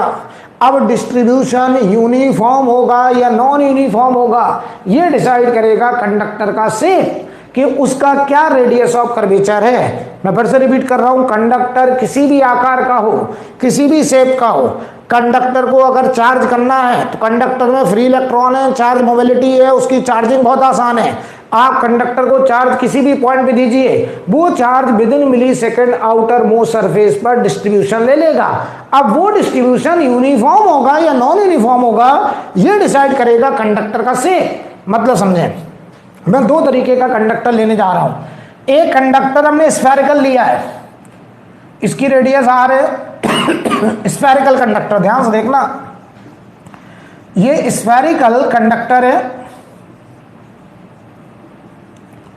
और दूसरा कंडक्टर हमने ऐसे लिया इर्रेगुलर शेप का, ऐसे, ये इर्रेगुलर शेप का कंडक्टर है, इर्रेगुलर शेप्ड कंडक्टर। राइट, हम इन दोनों की चार्जिंग करना चाहते हैं, ध्यान से देखिएगा, हम दोनों की चार्जिंग करना चाहते हैं। अच्छा देखो, तीन तरीके की डेंसिटी होती है, ध्यान से देखना। अभी हम इस पे आ रहे हैं वापस, इनकी चार्जिंग को समझा रहे हैं, ध्यान से देखना। हम जब इस कंडक्टर, चलो यहीं देखो, हमने इस कंडक्टर को चार्ज दिया मान लो, ठीक, बताइए हॉलो चाहे सॉलिड हो। अगर कंडक्टर है, चाहे सॉलिड हो चाहे हॉलो हो, अगर हॉलो होगा तो अंदर कोई कंडक्टिंग मीडियम है ही नहीं, सरफेस पर है केवल। अगर सॉलिड होगा तो वॉल्यूम के अंदर भी कंडक्टर है, लेकिन चार्ज चाहे तुम अंदर दो कंडक्टर में और चाहे सरफेस पे रखो, चार्ज हमेशा आउटर सरफेस पे जाएगा। कंडक्टर के मटेरियल के अंदर, वॉल्यूम के अंदर चार्ज रुकने वाला नहीं है। मान लो हम चलो लें सॉलिड ले लें, चलो समझाने के लिए। मान लो सॉलिड कंडक्टर है, देखना सॉलिड का मतलब है कि ऐसा कंडक्टर, ये ध्यान से देखना, ऐसे, और समझाने के लिए यहाँ पूरे में कंडक्टिंग मीडियम है ये बेटा, पूरा कंडक्टिंग मीडियम है, सॉलिड ले लिया हमने, ठीक। हम गए, हमने क्यू चार्ज, ध्यान से देखना हम क्या समझाने की कोशिश कर रहे हैं। हमने क्यू चार्ज मान लो यहाँ सेंटर पे छोड़ा, क्यू चार्ज, आप पता क्या देखते हैं, ये क्यू चार्ज सेंटर की बजाय तुरंत मैं देखता हूं ये आउटर सरफेस पर आ गया, यहां पे फैल गया, ऐसे ऐसे फैल गया क्यू चार्ज, और ये पूरा क्यू चार्ज सरफेस पर आ गया, ये चार्ज अंदर नहीं रुका। यही वाला क्यू जो तुमने यहां छोड़ा था वो यहां से फ्लो करके सरफेस पे चला गया, क्यू चार्ज, ये क्यू चार्ज सरफेस पे चला गया। तो समझो जरा बेटा, जैसे ही तुमने क्यू चार्ज सेंटर पे छोड़ा वो चार्ज कहां चला गया, सरफेस पे। अब बताओ अंदर कितना चार्ज बचा, 0, क्योंकि वो सरफेस पे चला गया। अब सवाल ये आता है कंडक्टर के अंदर चार्ज क्यों नहीं रुकता है, अभी मैं एक्सप्लेन करूंगा। तो कोई भी कंडक्टर हो, किसी भी आकार का हो, अगर हम कंडक्टर के अंदर भी चार्ज छोड़ दें तो वो चार्ज अंदर रुकने वाला नहीं है, वो कहां जाएगा, आउटर सरफेस पर। कंडक्टर के अंदर चार्ज हमेशा क्या रहेगा, 0। तो सुनिए ध्यान से, 3 तरीके की डेंसिटी होती है। एक होती है लीनियर चार्ज डेंसिटी, एक होती है लीनियर चार्ज डेंसिटी, ध्यान से सुनना बेटा, लीनियर चार्ज डेंसिटी जैसे बोलते हैं lambda charge per unit length. एक होता है एरिया चार्ज डेंसिटी, या इसी को बोलते हैं surface charge density, surface charge density. एक एक बात नोट करते चलना, जहां पे दिक्कत हो। बताओ सिग्मा बराबर Q upon area, charge upon area. तो बताओ ये हो गया सरफेस चार्ज डेंसिटी। और तीसरा होता है volume charge density, volume charge density. और वॉल्यूम चार्ज डेंसिटी का मतलब है रो, चार्ज पर यूनिट वॉल्यूम। तो सुनो बेटा, इन 3 में एक डेंसिटी ऐसी है जो कभी कंडक्टर में नहीं मिलती है। नॉन कंडक्टर में तीनों डेंसिटी मिलती हैं, लेकिन कंडक्टर में केवल 2 डेंसिटी मिलती है, वो है लीनियर और एरिया। वॉल्यूम डेंसिटी कंडक्टर में पॉसिबल नहीं है। क्यों? क्योंकि हमने वॉल्यूम के अंदर, मटेरियल के अंदर चार्ज छोड़ के आए, वो चार्ज कहाँ आ गया, सरफेस पे, एरिया पे फैल गया, सरफेस एरिया फैल गया। वॉल्यूम के अंदर चार्ज रुकने वाला नहीं है। तो हम बोलते हैं कि वॉल्यूम चार्ज डेंसिटी, तो मैं यहां लिख दे रहा हूं साफ साफ, कंडक्टर की कुछ प्रॉपर्टीज हैं, कंडक्टर की कुछ प्रॉपर्टीज में लिखवाऊंगा भी, लेकिन पहले समझो कि इन 3 डेंसिटी में 2 डेंसिटी कंडक्टर में मिलेगी, कौन कौन, लीनियर और एरिया। वॉल्यूम चार्ज डेंसिटी कभी भी कंडक्टर में पॉसिबल नहीं है, कंडक्टर के वॉल्यूम के अंदर कभी भी चार्ज रुकने वाला नहीं है, राइट। अब समझना, यहां तक क्लियर है, बोलो बेटा। अब देखना, अच्छा एक बात बताओ, ये जो चार्ज फैला है ये कहां फैला है, सरफेस पे। कहां फैला है, सरफेस पे। अगर सरफेस पे फैला है तो बताओ यहाँ डेंसिटी कौन होगी, सिग्मा। मैं इस केस की बात कर रहा हूँ, सिग्मा। और बताओ ये जो सिग्मा होगा वो होगा चार्ज पर यूनिट एरिया। और बताओ एरिया है 4πr²। अच्छा बताओ ये रेडियस, यहाँ रेडियस, यहाँ रेडियस, यहाँ रेडियस, हर जगह बताओ बराबर बराबर है कि नहीं। तो जो सिग्मा होगा वो कांस्टेंट होगा, charge upon total area 4πr², और ये कांस्टेंट सिग्मा होगा। यानी जो सिग्मा होता है वो proportional to 1 upon radius of curvature होता है, 1 अपॉन रेडियस ऑफ कर्वेचर। यानी रेडियस ऑफ कर्वेचर की इनवर्सली प्रोपोर्शनल होती है डेंसिटी कंडक्टर में। तो देखो ध्यान से, अगर हर जगह रेडियस बराबर बराबर तो चार्ज की डेंसिटी भी हर जगह बराबर बराबर। यानी ये चार्ज बताओ यूनिफॉर्मली फैला कि नॉन यूनिफॉर्म, यूनिफॉर्म। तो ये बताओ यूनिफॉर्म डिस्ट्रीब्यूशन हुआ, यूनिफॉर्म डिस्ट्रीब्यूशन। यानी देखो हमको एक बात समझ में आ चुकी है कि कंडक्टर किसी भी आकार का हो, अगर हम चार्ज देंगे तो चार्ज हमेशा कहाँ आएगा, सरफेस पे, अंदर चार्ज रुकने वाला नहीं है। अब वो चार्ज का डिस्ट्रीब्यूशन यूनिफॉर्म होगा कि नॉन यूनिफॉर्म, ये डिसाइड कौन करेगा, रेडियस ऑफ कर्वेचर, शेप उसका। अगर हर जगह रेडियस बराबर बराबर तो हर जगह डेंसिटी भी बराबर बराबर। ऐसे डिस्ट्रीब्यूशन को बोलेंगे यूनिफॉर्म चार्ज डिस्ट्रीब्यूशन। और अगर हर जगह रेडियस बराबर बराबर नहीं है तो ऐसे डिस्ट्रीब्यूशन क्या बोलेंगे, non uniform charge distribution, right. जैसे कि यहां देखो, यहां बताओ कि हर जगह रेडियस वेरिएबल है, यस। अगर वेरिएबल रेडियस है तो चार्ज की डेंसिटी भी वेरिएबल होगी। हम अगर इसे चार्ज देखें आए तो ये चार्ज आउटर सरफेस पे तो जाएगा, आउटर सरफेस पे तो जाएगा अभी भी, लेकिन अब यहां जो सिग्मा होगा बताओ वो वेरिएबल होगा, क्योंकि जो सिग्मा है वो इनवर्सली प्रोपोर्शनल टू रेडियस है। यानी बताओ रेडियस कम कहां होगी, जहां कॉर्नर होगा, जहां कॉर्नर होगा, तो जहां कॉर्नर होगा वहां चार्ज का एक्युमुलेशन ज्यादा होगा, वहां चार्ज की डेंसिटी कम होगी, राइट। जहां पे एक्युमुलेशन वहां चार्ज की डेंसिटी ज्यादा, तो चार्ज का कॉन्सेंट्रेशन कहां ज्यादा होगा, जहां रेडियस ऑफ कर्वेचर कम, जहां कॉर्नर आएगा, राइट। तो बताओ यहां पे यहां चार्ज ज्यादा मिलेगा, इस कॉर्नर में चार्ज ज्यादा मिलेगा, जहां शार्प टर्न आएगा, जहां शार्प टर्न होगा वहां पे चार्ज एक्युमुलेशन ज्यादा होगा। क्लियर। तो बताओ ये हमारा वेरिएबल चार्ज डेंसिटी, अंदर चार्ज कितना होगा, 0, क्यों अंदर, inside 0, electric field inside 0। Conductor के अंदर इलेक्ट्रिक फील्ड हमेशा 0 होती है, कंडक्टर के अंदर इलेक्ट्रिक फील्ड को 0 करने के लिए ही चार्ज कहां चला जाता है, आउटर सरफेस पे, और inside the material, inside the conducting material charge always 0 होता है। इसीलिए कहते हैं कि कंडक्टर में कभी भी वॉल्यूम चार्ज डेंसिटी एग्जिस्ट नहीं करती है। हम चार्ज अंदर छोड़ भी दें वो चार्ज कहां चला जाएगा, आउटर मोस्ट सरफेस पर, और inside the conducting material charge हमेशा क्या होगा, 0। Electric field inside the conductor हमेशा क्या होगी, 0, और कभी भी वॉल्यूम चार्ज डेंसिटी कंडक्टर में एग्जिस्ट नहीं करेगी। I think clear. बोलो भाई, यहां बताओ हर जगह डेंसिटी कांस्टेंट थी, वो इतनी थी, यहां डेंसिटी कैसी है, हर जगह वेरिएबल है। कहां ज्यादा है, जहां रेडियस कम है, जहां शार्प टर्न है, कॉर्नर है। तो ये बताओ ये हमारा नॉन यूनिफॉर्म डिस्ट्रीब्यूशन कहा जाएगा, non uniform charge distribution, non uniform charge distribution.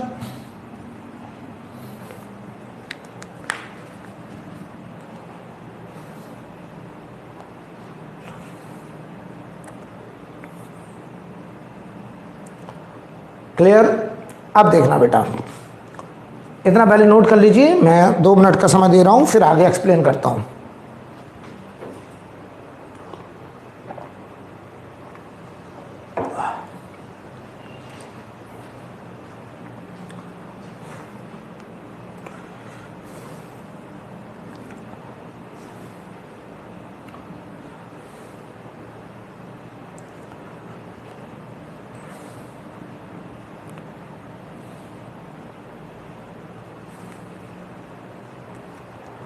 हटा दें बेटा। अब देखिए, कंडक्टर के बारे में कुछ बातें आपके दिमाग में बैठ जानी चाहिए। कंडक्टर के अंदर चार्ज कभी नहीं रुकेगा, कंडक्टर के अंदर इलेक्ट्रिक फील्ड हमेशा 0 होगी, कंडक्टर में वॉल्यूम चार्ज डेंसिटी नहीं होगी, और कंडक्टर में चार्ज का डिस्ट्रीब्यूशन कंडक्टर के शेप पे डिपेंड करेगा, राइट। तो ध्यान से देखना, यूनिफॉर्म चार्ज डिस्ट्रीब्यूशन कब हुआ, जब चार्ज वो कंडक्टर स्फेरिकल था। और अगर वेरिएबल चार्ज डेंसिटी होनी है तो हर जगह रेडियस ऑफ कर्वेचर अगर वेरी करेगी तो वेरिएबल चार्ज डेंसिटी। ध्यान सुनना, हम कुछ बातें लिखना चाहते हैं आपसे। कंडक्टर किसी भी आकार का हो, जैसे हमने यहाँ स्फेरिकल लिया, हमने यहाँ पे एक इरेगुलर लिया था इसे समझाने के लिए, हमने चार्ज अंदर दें चाहे सरफेस पे दें, चार्ज हमेशा आउटर सरफेस पे आएगा ऐसे। Inside the conductor electric field 0, inside the conductor charge 0। ऐसे यहां पर भी कंडक्टर के अंदर इलेक्ट्रिक फील्ड 0, कंडक्टर के अंदर कोई चार्ज रुकने वाला नहीं है, चार्ज हमेशा कहां चला गया, आउटर सरफेस पर ऐसे। ध्यान से देखिएगा बेटा, ये चार्ज एरिया में फैला है। यहां पे बस फर्क इतना कि यहां सिग्मा कैसा था, कांस्टेंट, और यहां सिग्मा कैसा था, वेरिएबल। क्योंकि आपने पढ़ रखा है कि जो सिग्मा होता है वो रेडियस ऑफ कर्वेचर के साथ इनवर्सली रिलेट करता है। अब देखो मैं कुछ बताना चाह रहा हूं, तो कुछ पॉइंट्स लिखेंगे। Electric field inside the conductor, कुछ बात समझना, inside the conductor is always 0, is always 0. Charge inside the conductor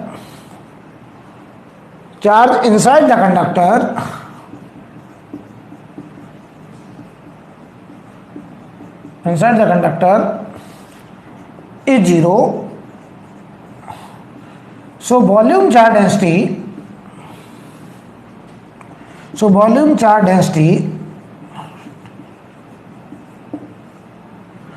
does not exist in case of conductor. Conductor के केस में कभी भी वॉल्यूम चार्ज डेंसिटी डिफाइंड नहीं होगी। केवल कौन कौन सी डेंसिटी हो सकती है? लीनियर और सरफेस वॉल्यूम चार्ज डेंसिटी नहीं होगी। अब आओ तीसरा पॉइंट। यार एक बात बताओ, मैंने क्या सिखाया था कि अगर इलेक्ट्रिक फील्ड होगा तो पोटेंशियल इलेक्ट्रिक फील्ड के अलोंग हाई से लो होता है। अगर इलेक्ट्रिक फील्ड ही नहीं है बेटा तो पोटेंशियल में भी कोई चेंज नहीं होगा। तो जवाब दो, यहाँ फील्ड 0, यहाँ फील्ड 0, यहाँ फील्ड 0, यहाँ तक फील्ड 0। तो बताओ यहाँ से लेके सरफेस तक फील्ड अगर 0 है तो जवाब दो, सेंटर से लेके सरफेस तक पोटेंशियल में कोई चेंज नहीं आएगा। इसका मतलब इस कंडक्टर के अंदर सेंटर से लेके सरफेस तक पोटेंशियल हर जगह है सेम। यानी अगर यहाँ का पोटेंशियल 100 वोल्ट तो यहाँ का भी 100 वोल्ट, यहाँ का 100 वोल्ट। तो जरा जवाब दो बेटा, अगर ये 100 वोल्ट तो ये वाला पॉइंट भी 100 वोल्ट, ये वाला पॉइंट 100 वोल्ट, ये पॉइंट 100 वोल्ट। सुनो मैं फिर से रिपीट कर रहा हूँ, ध्यान से समझो। अगर इलेक्ट्रिक फील्ड आया तो इलेक्ट्रिक फील्ड की डायरेक्शन हमेशा हाई पोटेंशियल से लो पोटेंशियल होता है। वो अगर कहीं इलेक्ट्रिक फील्ड ही नहीं है तो वहाँ पोटेंशियल में कोई चेंज नहीं होगा। तो बताओ यहाँ पोटेंशियल अगर 100 वोल्ट तो ये भी 100 वोल्ट, बल्कि यहाँ तक 100 वोल्ट। तो ये अगर 100 वोल्ट तो बताओ बेटा ये भी तो 100 वोल्ट ही है, क्योंकि यहाँ से यहाँ तक कोई इलेक्ट्रिक फील्ड नहीं है। तो क्या इसकी सरफेस पर यहाँ पर हर जगह पोटेंशियल 100 वोल्ट ही होगा? कहने का मतलब मैं कहना चाह रहा हूँ कि इसकी सरफेस पर हर पॉइंट का पोटेंशियल इक्वी पोटेंशियल होगा। तो क्या कंडक्टर किसी भी आकार का हो हमेशा इक्वी पोटेंशियल होता है? यस। तो मैं लिख रहे आ रहा हूं, conductor is always equi potential. Conductor is always equi potential surface. Conductor is always equi potential surface. Conductor हमेशा इक्वी पोटेंशियल होता है बेटा। कंडक्टर किसी भी आकार का हो हमेशा इक्वी पोटेंशियल। जैसे हम यहाँ पे एक पॉइंट ले लें 1 पॉइंट, एक पॉइंट यहाँ ले लें 2 पॉइंट, यहाँ एक पॉइंट ले लें 3 पॉइंट। तो बताओ 1 2 3 का पोटेंशियल आपस में बराबर होगा। और क्यों होगा उसकी वजह हमने आपको समझा दी कि यहाँ से लेके यहाँ तक कोई इलेक्ट्रिक फील्ड नहीं है, और जहाँ इलेक्ट्रिक फील्ड नहीं होगा वहाँ पोटेंशियल में कोई वेरिएशन नहीं होगा, क्योंकि इलेक्ट्रिक फील्ड हमेशा हाई पोटेंशियल से लो पोटेंशियल की तरफ होता है।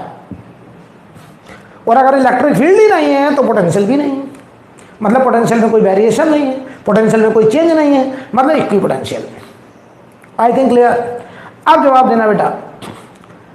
यार अंदर इलेक्ट्रिक फील्ड नहीं लेकिन बाहर तो होगा। अगर हम यहाँ टेस्ट चार्ज रखें तो क्या ये पॉजिटिव चार्ज इसको रिपेल नहीं करेगा? करेगा।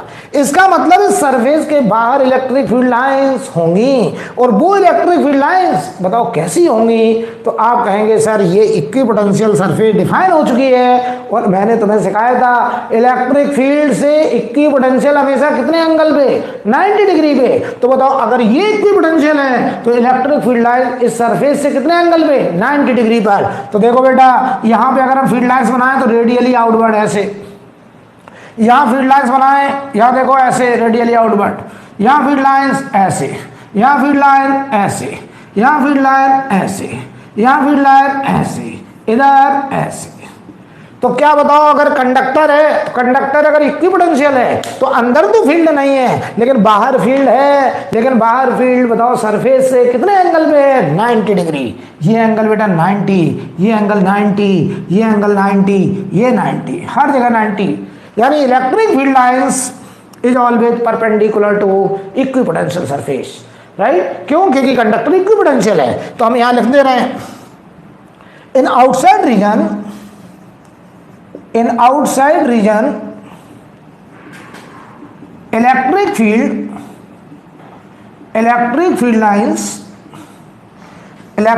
lines आर परपेंडिकुलर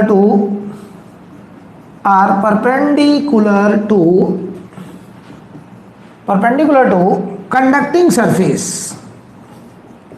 कंडक्टर की सरफेस के हमेशा बेटा परपेंडिकुलर होंगी इलेक्ट्रिक फील्ड लाइंस। क्यों होंगी उसका जवाब पहले दे चुका हूं मैं, क्योंकि कंडक्टर इक्विपोटेंशियल हो चुका है और इक्विपोटेंशियल सरफेस से इलेक्ट्रिक फील्ड हमेशा 90 डिग्री पे होता है। यहां बताओ अंदर कोई फील्ड नहीं, कंडक्टर किसी भी आकार का हो इक्विपोटेंशियल होगा, अगर इक्विपोटेंशियल होगा तो बाहर फील्ड होगा, लेकिन बाहर फील्ड कैसा होगा, सरफेस के परपेंडिकुलर। तो अगर हम यहां फील्ड देखें तो यहां टेंजेंट ड्रॉ करिए इसके परपेंडिकुलर, यहां फील्ड देखो टेंजेंट ड्रॉ करिए इसके परपेंडिकुलर, ऐसे अगर इस पॉइंट पे देखना तो ऐसे परपेंडिकुलर, किसी भी पॉइंट पे अगर देखना है यहां देखिए तो इसके परपेंडिकुलर, यानी किसी भी पॉइंट पर अगर हमें इलेक्ट्रिक फील्ड देखना होगा तो हमेशा सरफेस के परपेंडिकुलर। कंडक्टर किसी भी आकार का होगा, electric field line outside region में हमेशा सरफेस के परपेंडिकुलर होता है। तो कुछ लोग अच्छे स्टूडेंट को पता होता है कि electric field inside the conductor 0, volume charge density inside the conductor 0, और conductor is always equipotential surface, electric field line outside region में कंडक्टिंग सरफेस के परपेंडिकुलर। कंडक्टर किसी भी आकार का हो हम उसे चार्ज देंगे, हमेशा कहाँ जाएगा, आउटर सरफेस पे, लेकिन वो चार्ज यूनिफॉर्मली फैलेगा या नॉन यूनिफॉर्म फैलेगा ये डिपेंड करेगा कंडक्टर के शेप पर। अगर हर जगह रेडियस ऑफ कर्वेचर बराबर है, स्फेरिकल कंडक्टर है, तो हर जगह डेंसिटी भी बराबर होगी, यूनिफॉर्म चार्ज डिस्ट्रीब्यूशन होगा। लेकिन अगर रेडियस अलग अलग है तो चार्ज का डिस्ट्रीब्यूशन भी वेरिएबल होगा, क्योंकि sigma inversely proportional to radius of curvature. जहां पे कॉर्नर होंगे, किनारे होंगे, शार्प टर्न्स होंगे, वहां पर सिग्मा ज्यादा होगा, वहां रेडियस कम होगी, वहां चार्ज का एक्युमुलेशन ज्यादा होगा। और कंडक्टर को चार्ज करना बहुत आसान है, आप कहीं भी चार्ज छोड़ दीजिए, आप किसी एक पॉइंट पे चार्ज इंजेक्ट कर दीजिए, वो चार्ज अपने आप आउटर मोस्ट सरफेस पर विद इन मिली सेकेंड एक पर्टिकुलर कॉन्फ़िगरेशन में रीअरेंज हो जाता है। इसे हम लोग बोलते हैं electrostatic equilibrium of conductor. Electrostatic equilibrium of conductor किसे कहते हैं? इलेक्ट्रोस्टैटिक इक्विलिब्रियम ऑफ कंडक्टर का मतलब है हम चार्ज किसी भी पॉइंट पे छोड़ें, वो चार्ज हमेशा आउटर मोस्ट सरफेस पर एक पर्टिकुलर कॉन्फ़िगरेशन में रीअरेंज हो जाता है। Right, clear? अब देखिए, अब कुछ लोग कह रहे हैं, आप लोग पहले से बेटा नोट कर लीजिए,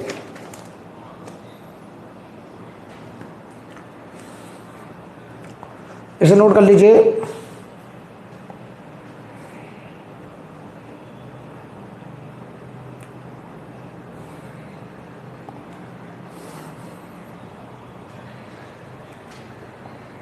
सभी लोग नोट कर लीजिए।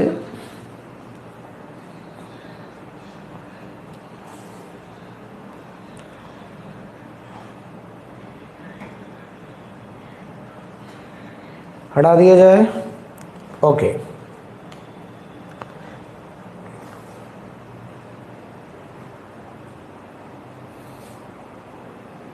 अभी हम लोग आगे की क्लास में ये तक बता सकते हैं कि इसके जस्ट आउटसाइड, यहाँ जस्ट आउटसाइड कितनी फील्ड होगी, जस्ट इनसाइड 0, जस्ट आउटसाइड कितनी, ये सब निकालेंगे आगे। अभी बहुत बेसिक एलिमेंट्री बात हो रही है आज। अब देखिए बेटा, अब देखना,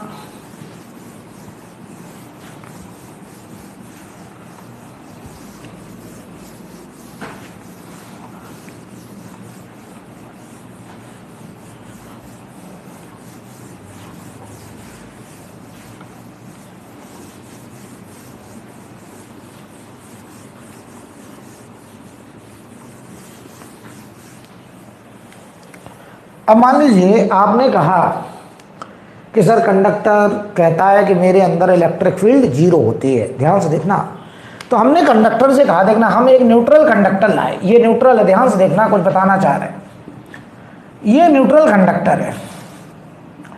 न्यूट्रल मतलब जितना इस पे प्लस उतना माइनस, नेट चार्ज 0, ये न्यूट्रल है। यहां पर एक यूनिफॉर्म इलेक्ट्रिक फील्ड का रीजन है, ऐसे ऐसे, ध्यान से देखिएगा। हमने अगर ये पैरेलल और equidistant electric field line show करी हैं, इसका मतलब क्या है कि यहाँ पे हर जगह इलेक्ट्रिक फील्ड बराबर है। मान लो वो ई नॉट फील्ड है, यूनिफॉर्म फील्ड है, कांस्टेंट फील्ड है, ये ई नॉट कांस्टेंट हो गया बेटा, राइट। अब सुनो, ये कंडक्टर क्या कह रहा है, ये कह रहा मैं कंडक्टर हूँ, आप मुझे चार्ज देंगे, चार्ज बाहर चला जाएगा, मेरे अंदर इलेक्ट्रिक फील्ड जीरो होती है, इलेक्ट्रिक फील्ड लाइन मेरी सरफेस के हमेशा परपेंडिकुलर होती है, मेरे अंदर वॉल्यूम चार्ज डेंसिटी नहीं होती है, ये सब प्रॉपर्टी है इसकी। अब देखिए, तो हमने क्या करा, हमने इससे पूछा कि तुम अपने अंदर इलेक्ट्रिक फील्ड कैसे जीरो करते हो।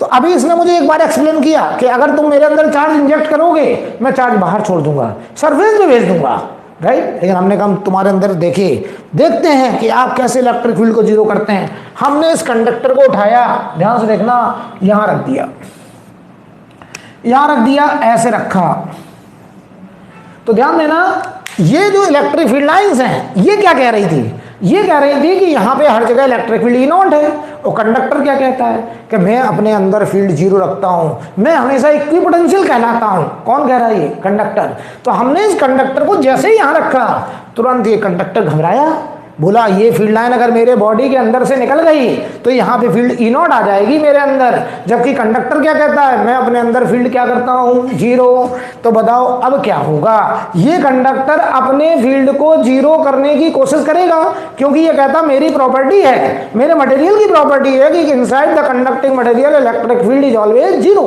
तो ये अपने फील्ड को जीरो करने के लिए पता क्या करेगा, ये न्यूट्रल था, इसमें जितना प्लस था उतना माइनस था, इसने अपने खुद के चार्ज को एक एसएमएस किया, एक मैसेज छोड़ा कि इमरजेंसी है, मुझे अपने अंदर फील्ड जीरो करनी है, मुझे किसी ने external electric field E not में रख दिया है, लेकिन मैं तो वादा कर चुका हूं कि मेरे अंदर फील्ड जीरो होनी है। तो ये अपने खुद के प्लस माइनस को ऑर्डर देगा कि अरेंज होइए, रीअरेंजमेंट करिए, एक तरफ प्लस फैल जाइए, एक तरफ माइनस फैल जाइए, और ऐसा अरेंजमेंट लीजिए कि आप मेरे बॉडी के अंदर एक इस एक्सटर्नल फील्ड के एंटी फील्ड डेवलप करिए और इस बाहर वाली फील्ड को पूरा का पूरा कैंसिल आउट कर दीजिए और net field inside the conducting material zero बचाइए।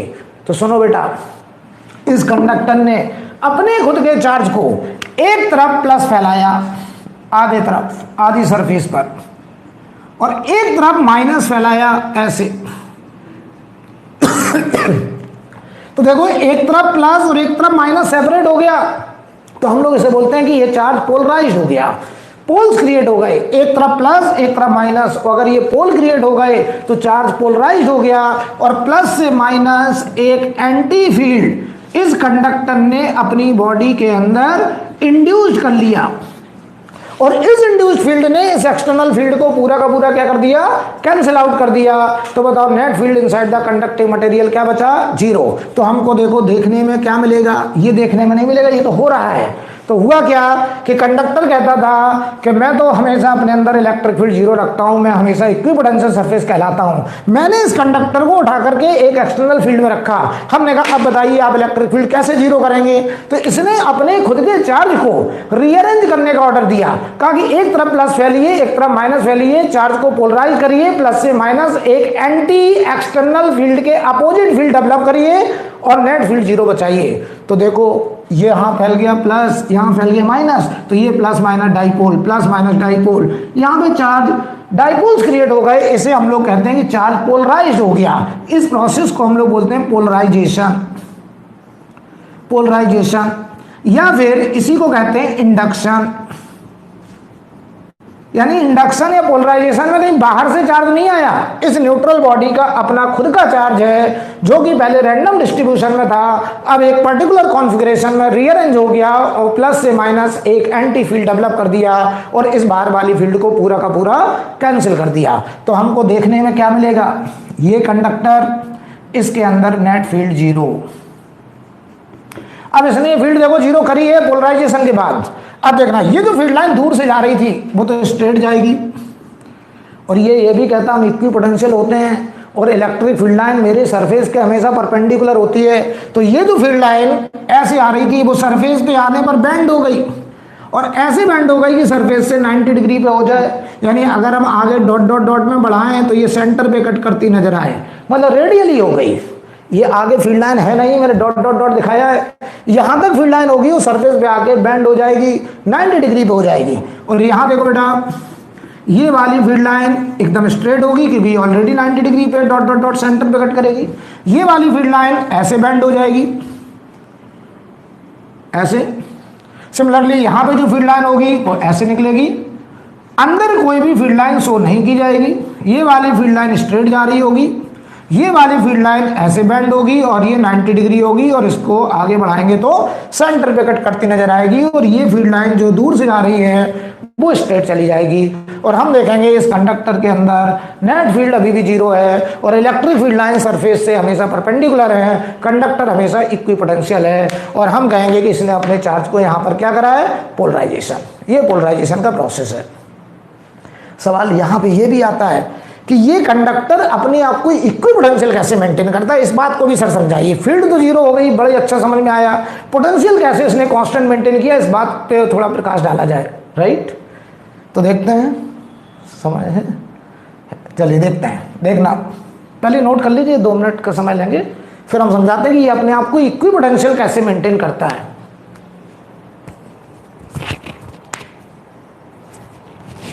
तो पोलराइजेशन या इंडक्शन क्या है कि कंडक्टर अपने खुद के चार्ज को जरूरत के हिसाब से रीअरेंज कर लेगा ताकि बाहर वाली फील्ड को पूरा का पूरा कैंसिल करा जाए और net field inside the conductor क्या रहे, जीरो।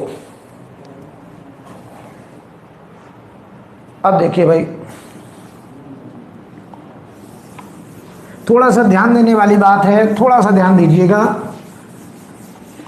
क्योंकि ये फीलिंग होना बहुत ज़रूरी है सब्जेक्ट में। नहीं तो फॉर्मूला लगा करके क्वेश्चन वगैरह आप कर सकते हैं, लेकिन सब्जेक्ट में कॉन्फिडेंस तभी आएगा जब आपको एक एक बात का मतलब पता होगा। देखना, हम आपसे कहें ये कोई कंडक्टर है, ध्यान से देखिएगा, थोड़ा बड़ा बना देते हैं। ये मान लीजिए कोई कंडक्टर है, ये उसका सेंटर है, ठीक। हमने यहां से मान लीजिए d दूरी पर या बाहर में एक प्लस का Q चार्ज रख दिया। हमने इस कंडक्टर से कहा आप इस बात को समझाइए कि आप अपने अंदर फील्ड जीरो कैसे करते हैं, ये तो आपने समझा दिया। आप अपने आप को इक्विपोटेंशियल कैसे मेंटेन करते हैं, इस बात को समझाइए। तो देखो भाई, ये प्लस Q चार्ज यहां पर इलेक्ट्रिक फील्ड ऐसे बना रहा होगा लेफ्ट साइड। अब ये कंडक्टर कहेगा हमें अपना एक फील्ड, एंटी फील्ड डेवलप करना है इसके अपोजिट, यानी ऐसे एक इंड्यूस्ड फील्ड डेवलप करना है। तो इंड्यूस्ड फील्ड अगर इसके अपोजिट आना है ताकि नेट फील्ड क्या बचे, जीरो। और अगर नेट फील्ड जीरो बचे तो बताओ इंड्यूस्ड फील्ड इधर, तो इधर आधे में प्लस आधे में माइनस, ये चार्ज हो गया पोलराइज्ड, जैसे हम लोग अभी पढ़ चुके हैं पोलराइजेशन का प्रोसेस, राइट। यहाँ प्लस ये माइनस, आधे में प्लस फैल गया, आधे में माइनस फैल गया, और प्लस से माइनस एक इंड्यूस्ड फील्ड आया जिसने इस प्लस Q वाली फील्ड को पूरा का पूरा कैंसिल आउट करके नेट फील्ड जीरो बचाया, ठीक। अब ध्यान से देखना, अब हम कह रहे हैं कि ये कंडक्टर से हमने कहा कि भाई आप कहते थे कि यहाँ फील्ड जीरो, यहाँ फील्ड जीरो, यहाँ तक फील्ड जीरो, तो यहाँ पोटेंशियल, यहाँ पोटेंशियल, यहाँ पोटेंशियल आप कहते थे बराबर होता है, कांस्टेंट होता है। इस बात को समझाइए कि कैसे कांस्टेंट है। तो देखना, इस प्लस Q की वजह से अगर यहाँ पोटेंशियल, देखो मैं ये साबित करने जा रहा हूँ कि यहाँ का पोटेंशियल, यहाँ का पोटेंशियल या यहाँ का पोटेंशियल बराबर कैसे है।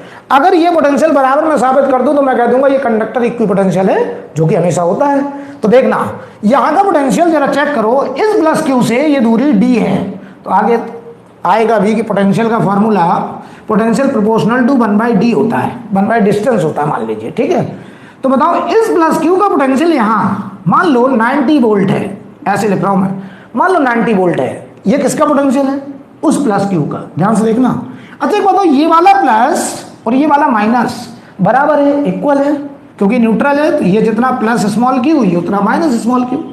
ध्यान से देखना, इस सेंटर से प्लस Q की दूरी r और माइनस Q की दूरी भी r, तो अगर इस प्लस Q ने जितना प्लस का पोटेंशियल बनाया होगा उतना माइनस ने बनाया होगा, यानी जो इंड्यूस चार्ज है उसकी वजह से सेंटर पे पोटेंशियल है जीरो।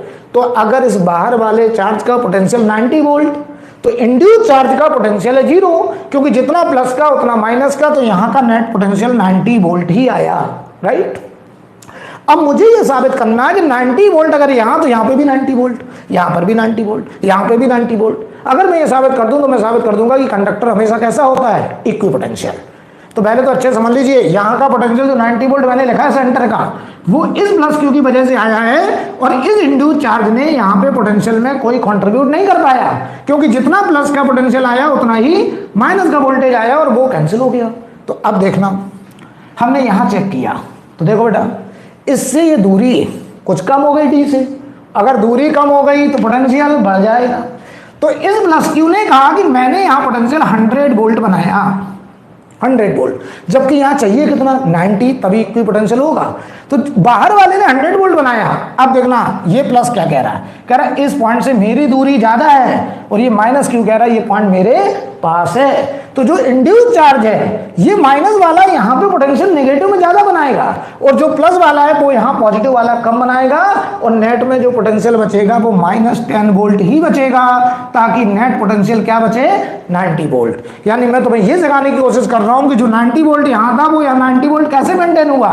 इसका पोटेंशियल यहाँ 90 से बढ़ गया 100, मान लो 10 वोल्ट बढ़ गया, तो जो इंड्यूस चार्ज है वो अब पोटेंशियल -10 वोल्ट जनरेट करेगा, ताकि यहाँ का पोटेंशियल और यहाँ का पोटेंशियल क्या रहे सेम, और हम कह सकें कि कंडक्टर के अंदर हर जगह पोटेंशियल क्या होता है सेम, और कंडक्टर हमेशा होता है इक्वी पोटेंशियल। तो ये एकदम क्लियर होना चाहिए कि यहाँ का पोटेंशियल इसकी वजह से 90 से ज्यादा मान लो 100 हुआ, तो देखो ये माइनस क्यू पास में है, प्लस क्यू दूर में है, तो यहाँ पे नेट पोटेंशियल माइनस वाले का आएगा, और वो आया -10 वोल्ट। सिमिलरली अगर हम यहाँ बात करें तो बताओ ये प्लस क्यू से ये दूरी ज्यादा, तो यहाँ पे पोटेंशियल अगर यहाँ 90 था तो बताओ यहाँ पे प्लस क्यू का पोटेंशियल मान लो 70 वोल्ट आया, 90 से कम आएगा, दूरी बढ़ेगी पोटेंशियल घट जाएगा, मान लो 70 वोल्ट, जबकि चाहिए कितना 90। तो ये वाला पॉइंट इस प्लस वाले चार्ज से पास में है और माइनस वाले से दूर में है। तो अब यहाँ पे पोटेंशियल जितना प्लस का होगा उतना माइनस का नहीं होगा। सेंटर पे था ऐसा, यहाँ नहीं है, यहाँ किसका ज्यादा होगा प्लस का ज्यादा होगा, क्योंकि प्लस से दूरी कम है और माइनस से दूरी ज्यादा है, तो माइनस वाला पोटेंशियल कम होगा। तो नेट पोटेंशियल इंड्यूस चार्ज का 20 वोल्ट आएगा, और ये मिलकर के हो जाएगा 90 वोल्ट। तो हम कहेंगे कि जितना पोटेंशियल यहाँ उतना ही यहाँ, उतना ही यहाँ, उतना ही यहाँ, हर जगह बताओ इक्वी पोटेंशियल। तो हम कहते हैं कि कंडक्टर कहीं भी रख दिया जाए वो अपने आप को हमेशा इक्वी पोटेंशियल मेंटेन कर लेता है। कंडक्टर कहीं भी रख दिया जाए वो अपने अंदर हमेशा इलेक्ट्रिक फील्ड को 0 कर लेता है, और ऐसा करने के लिए वो अपने खुद के चार्ज को रीअरेंज करता है, पोलराइज करता है, ताकि वो अपने बॉडी के अंदर एक एंटी फील्ड बाहर वाली फील्ड के इक्वल एंड अपोजिट डेवलप कर सके, और net field inside the conducting material 0 हो सके। राइट, तो ये हमारा आज का टॉपिक था। इसके आगे हम लोग कल बात करेंगे, समय आज यहीं ख़त्म हो रहा है। ठीक है, तो आप लोग इसे नोट कर लीजिए, उसके बाद हम लोग अगली क्लास में मिलते हैं। Okay. Press the bell icon on the YouTube app and never miss another update.